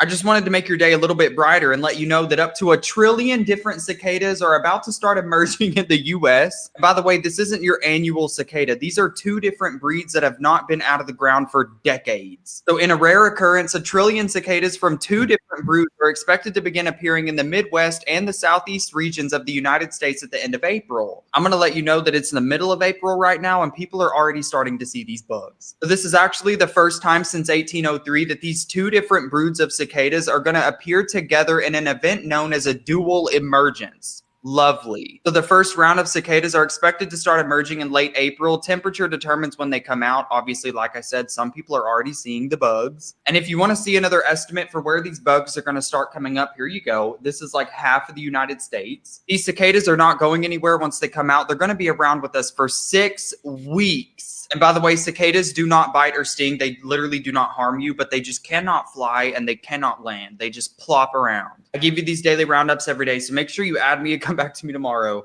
This is obviously about to get crazy, but if you know literally anybody that lives... I definitely think niggas need to be out the way. You know what I'm saying? You definitely... Hey, yeah, we're gonna get hit in Georgia, though. Yeah, hell yeah, we gonna get hit. That's what I'm saying. Like, they had us in red, nigga. I hate them motherfuckers too. I'm talking about, boy, I hate them motherfuckers. 1 trillion. Man, 1 trillion. I hate them motherfuckers, boy. And they make all that crazy ass noise and shit. Then they be on the ground like they dead. You fuck around and kick one of them motherfuckers. They go to goddamn. Like, god damn, would you shut the fuck up? Yeah, we definitely about to see him, dog. Definitely. Hey man, just be careful with what you eat, because I'm telling you, they're gonna be so many of the motherfuckers, they're gonna put some in your food. Nigga, next thing you know, they're gonna have some new chicken nuggets. And they're gonna be them cicada nuggets. Just be ready for it. Some of that cicadas. Okay, yeah, no. Before we get into the fuckery, I had to. This is why I had to talk about. I'm gonna drop this in the box. I thought this was amazing. Like, I thought this was amazing. Just drop some new. Yeah. This right here, before we get into the fuckeries, man, I thought this was amazing right here. I mean, for you to, a UK man runs the length of Africa in less than a year. Africa being one of the biggest continents in the world. I think the biggest continent in the world. You know, from you to start at the bottom and run all the way to the top through all those jungles, those hot nights, those hot days, fucking all type of fucking insects I can imagine and all that shit, nigga. For you to do that, I think this is definitely a fucking feat. Shout out to homie, man, from the UK. Like, that nigga, that's a lot of running. Trav, you don't think that's a lot of running? Yeah. Goddamn Forrest Gump type shit. Yeah, you know? Forrest Gump, you know what I'm saying? So yeah, shout out to homie, man, for running. I gotta salute you. You know what I'm saying? You definitely ran the length of Africa like you was trying to get away from them niggas. God damn. So, man, as we get into the fuckeries, man, first off, before we get into the fuckeries, we appreciate everybody who tuned in on the last minute. You know what I'm saying? You know, shout out to the comment section, man, for staying sturdy tonight, man. We appreciate y'all. But before we end the show, you know we got to get into all the fuckeries around the galaxy. You know, the fuckeries just don't stop, man. We got millions of them, and it's going to keep coming. I think this one right here, man, that started off, I think it's crazy. Trav, let's get this pulled up right here. What you just dropped in the bottom? Yeah. Woman who won the lottery. Take the screen off the joint. Yeah, I just seen that shit. Yeah, come on. Hold on. Let me click on that shit. There we go. Yeah, so woman who won the 43 million was offered a steak dinner instead of her winnings by the casino. Damn. How you gonna give a motherfucker 43 M's, 43, and only offer them a steak dinner instead of their money? You must have not have had that money. You at least supposed to settle out. Crazy. Look, you supposed to at least say, okay, I know you won 43 million. How about I give you 10 million and I give you unlimited steak dinners? I give you a food stamp card. Let's say the machine had a glitch. She won $225. $225? $2.25. Yeah. That what this shit said. What it says here is, according to the New York State Gaming Commission, Bookman's machine had experienced a glitch and she had actually won a mere $2.25. Crazy. That is crazy, my guy. But you pay that woman her money. She gonna hire a lawyer though. They're gonna have to pay her a couple of M's though. That ain't her fault that got a glitch. That would cause me a heart attack. I'll be running around this bitch like Red Fox, like, oh, take me now, goddamn. Heart being the guy weak, goddamn, talking about that shit, you know. So yeah, man, the casino, you definitely got to get the fuckery for that. This next fuckery though, man, is crazy, man, because this is how they play with the Lord. This is how they play with the Lord. They play with the Lord like this. Niggas become pastors and they get to marrying women. They get to having affairs. I can't count how many of these niggas that had affairs, but this one probably takes the cake. Man poses as pastor in small black churches. He always fucking with the niggas. You see what I'm saying? How the niggas is always the ones that fall victim. Man poses as pastor in small black churches, had at least 10 wives, including one in Virginia. God damn. This nigga losing the Lord to increase his, you know. Now, some might say he was just having a polygamous relationship. This nigga was reading Bible verses telling women that it's his right, God-given right for y'all to be married, no matter who he married to. That is crazy to me, bro.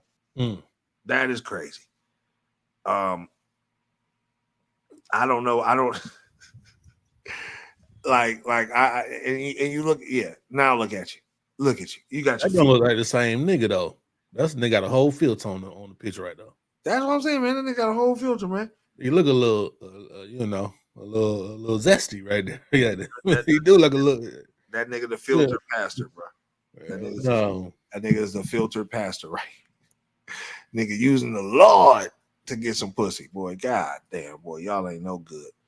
This next one, man, like now that's what, and this has been going on crazy, right?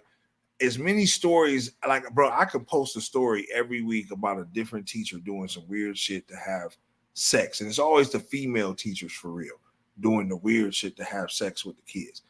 23-year-old, and to be honest, I don't think, and this is making me wonder, like, do you really want to have 23, 25, and you know, 25 and under women teaching kids?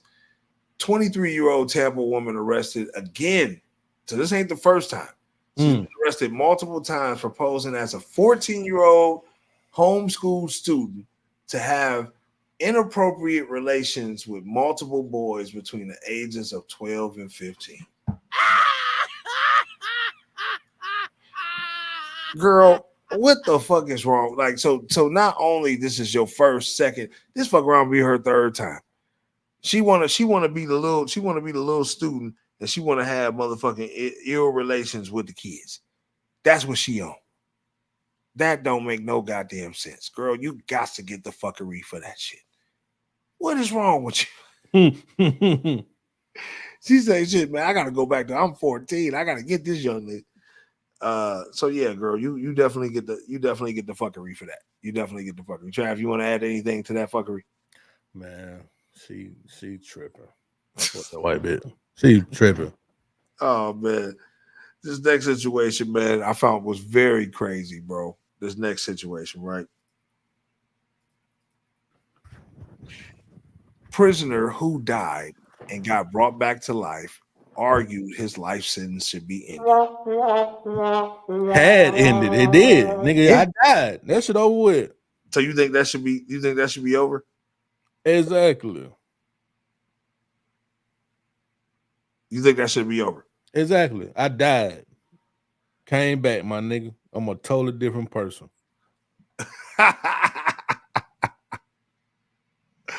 So man gets the fuckery, man, for that, man. He definitely get the fuckery for that. This next one, bro, I feel like this is crazy right here, bro. You gotta peep this one right here. What about this man right here? Like military man. Come on, Trav, let's get this up right here. Military man right here, bro, is this right here is crazy. Like when I seen this, I said, come on, bro. Is you serious? Military man sues the Marriott for 160 M's, claiming he woke up to a homeless man performing oral sex on him without his consent.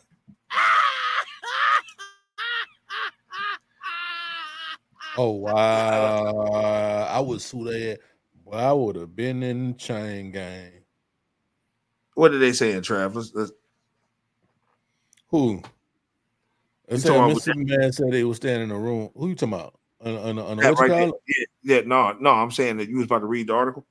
Yeah, it said a Mississippi man said he was standing in a room at the Marriott on West Trade Street in Uptown Charlotte when he woke up to a stranger performing a sex act on him. The victim is now suing Marriott for $160 million, while the suspect, Jermaine Lamont Pay, maybe whatever that is, PA, goddamn, faces criminal charges. The lawsuit states the self-closing and self-locking door to his room was not functioning properly, and the door did not properly latch or lock. So the nigga just walked in and started goddamn and put your penis in his mouth.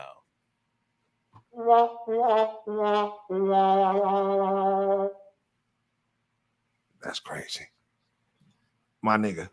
I look. First off, he look a little sassy though. First off, if he's suing for the rainbow side, he fuck around getting a couple dollars off that shit, and he got a free nut in the process. God damn. This next one, man, just goes. Is that a nut that you want though? He wanted that shit. They gonna settle out for something to make that shit go away. But this next one, bro, this is right here, man. This is goes to show niggas at his finest. Mama arrested after hiding $100,000 worth of cocaine in a 3-year-old child. Oh my God! God damn. I mean, well, else was she supposed to hide the work? And what you doing going in my child bag? That's what I would have said. What you doing going in my child bag, bitch? Fuck around with y'all. Right. Going in my goddamn child bag. Let me get my camera and shit right. See, all this shit got discombobulated. Powder went out. Lights and shit turned 2 different colors in the back. God damn. Didn't got me. I'm drinking Jameson. I ain't supposed to be drinking. You drinking Jameson? I ain't supposed to be drinking. That's what I told myself yesterday. I wanted to say this bottle for Friday.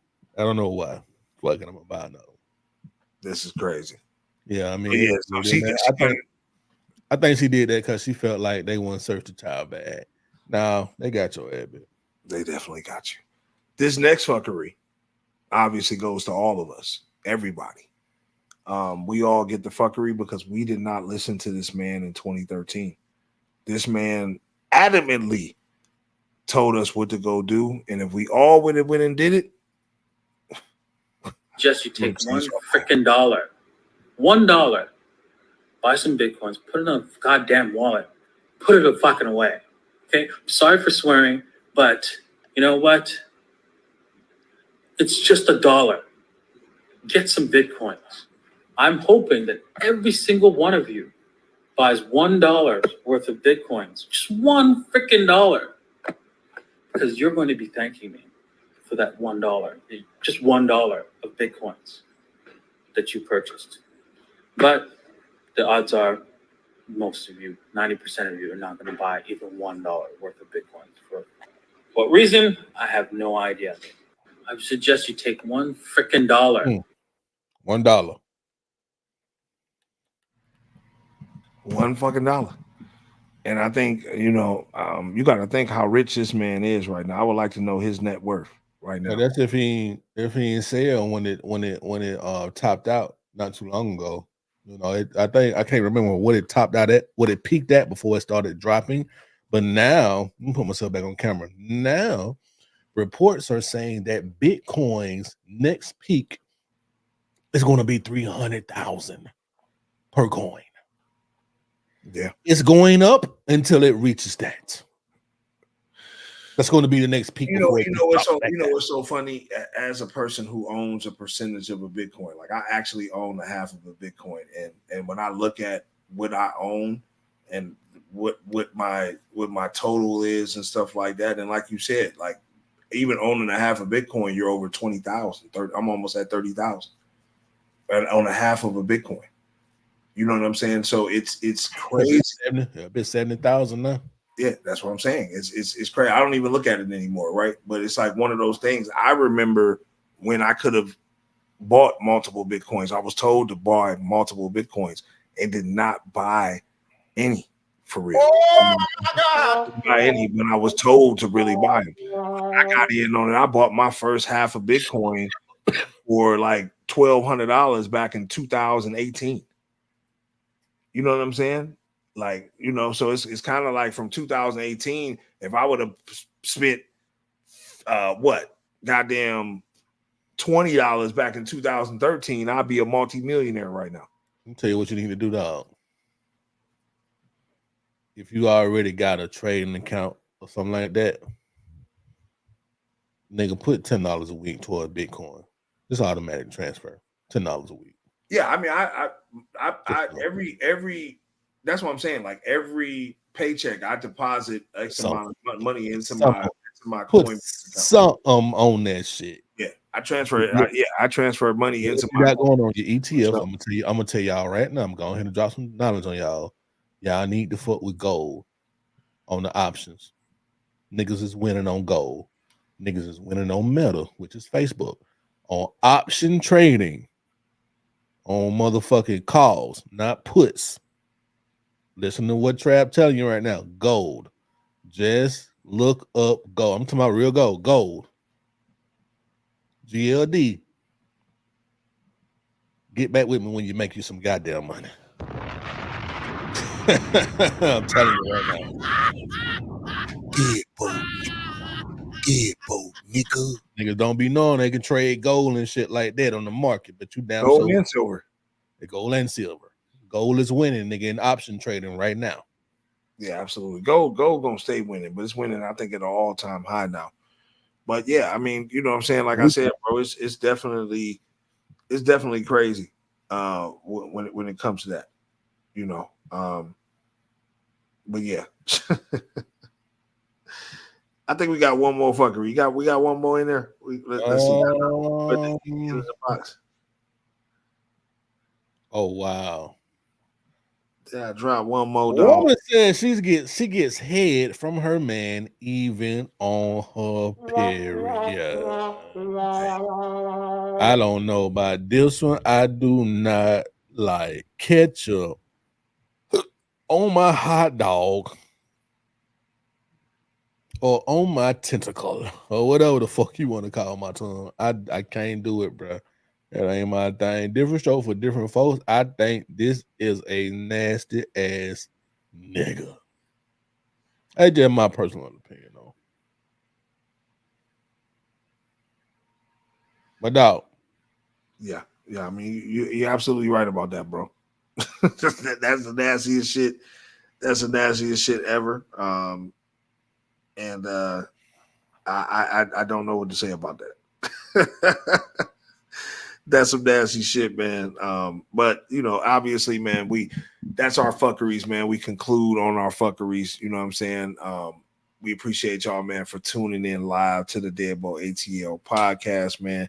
Hearing me and my bro talk shit and swallow spit. Y'all know how we be, man. Every week, man. We try to stick to Wednesdays. Don't hold us though if we don't. But you know, each and every Wednesday night, man, y'all make sure y'all tap in live. We appreciate everybody who tapped in with comments on the live stream. Make sure y'all follow us at all social media platforms, DeadBolt ATL. Also follow the TikTok. You know, I'm dropping TikTok videos at DeadBolt TV1, the number one that is. Trav, man, you have any parting words for the people? Hey man, appreciate y'all for coming out, man. I know we had a couple of technical difficulties. You know, when the wind blow in this motherfucker, god damn it, the world ends over here in my neighborhood, and that's what happened. We had a blackout 2-3 times. But yeah, man, I appreciate y'all for sticking it out with it, brother. Y'all can tell I'm a little tipsy. I go to talking in circles and shit. Don't even know what I'm saying. But y'all know he was talking in circles tonight. It's all good, man. But we appreciate I didn't get the 8 goddamn what you call it. I thought I said 8. I got 3. What 3? I said 8. You only got I think you got 4 though. Don't make up. I got you in the next. Don't even worry about it. Depending on what our topics be next week, we will see. Yes, and I'll give you one just for acknowledging it. How about that?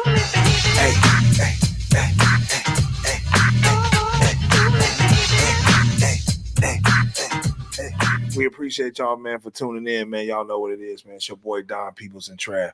DeadBolt. Gone.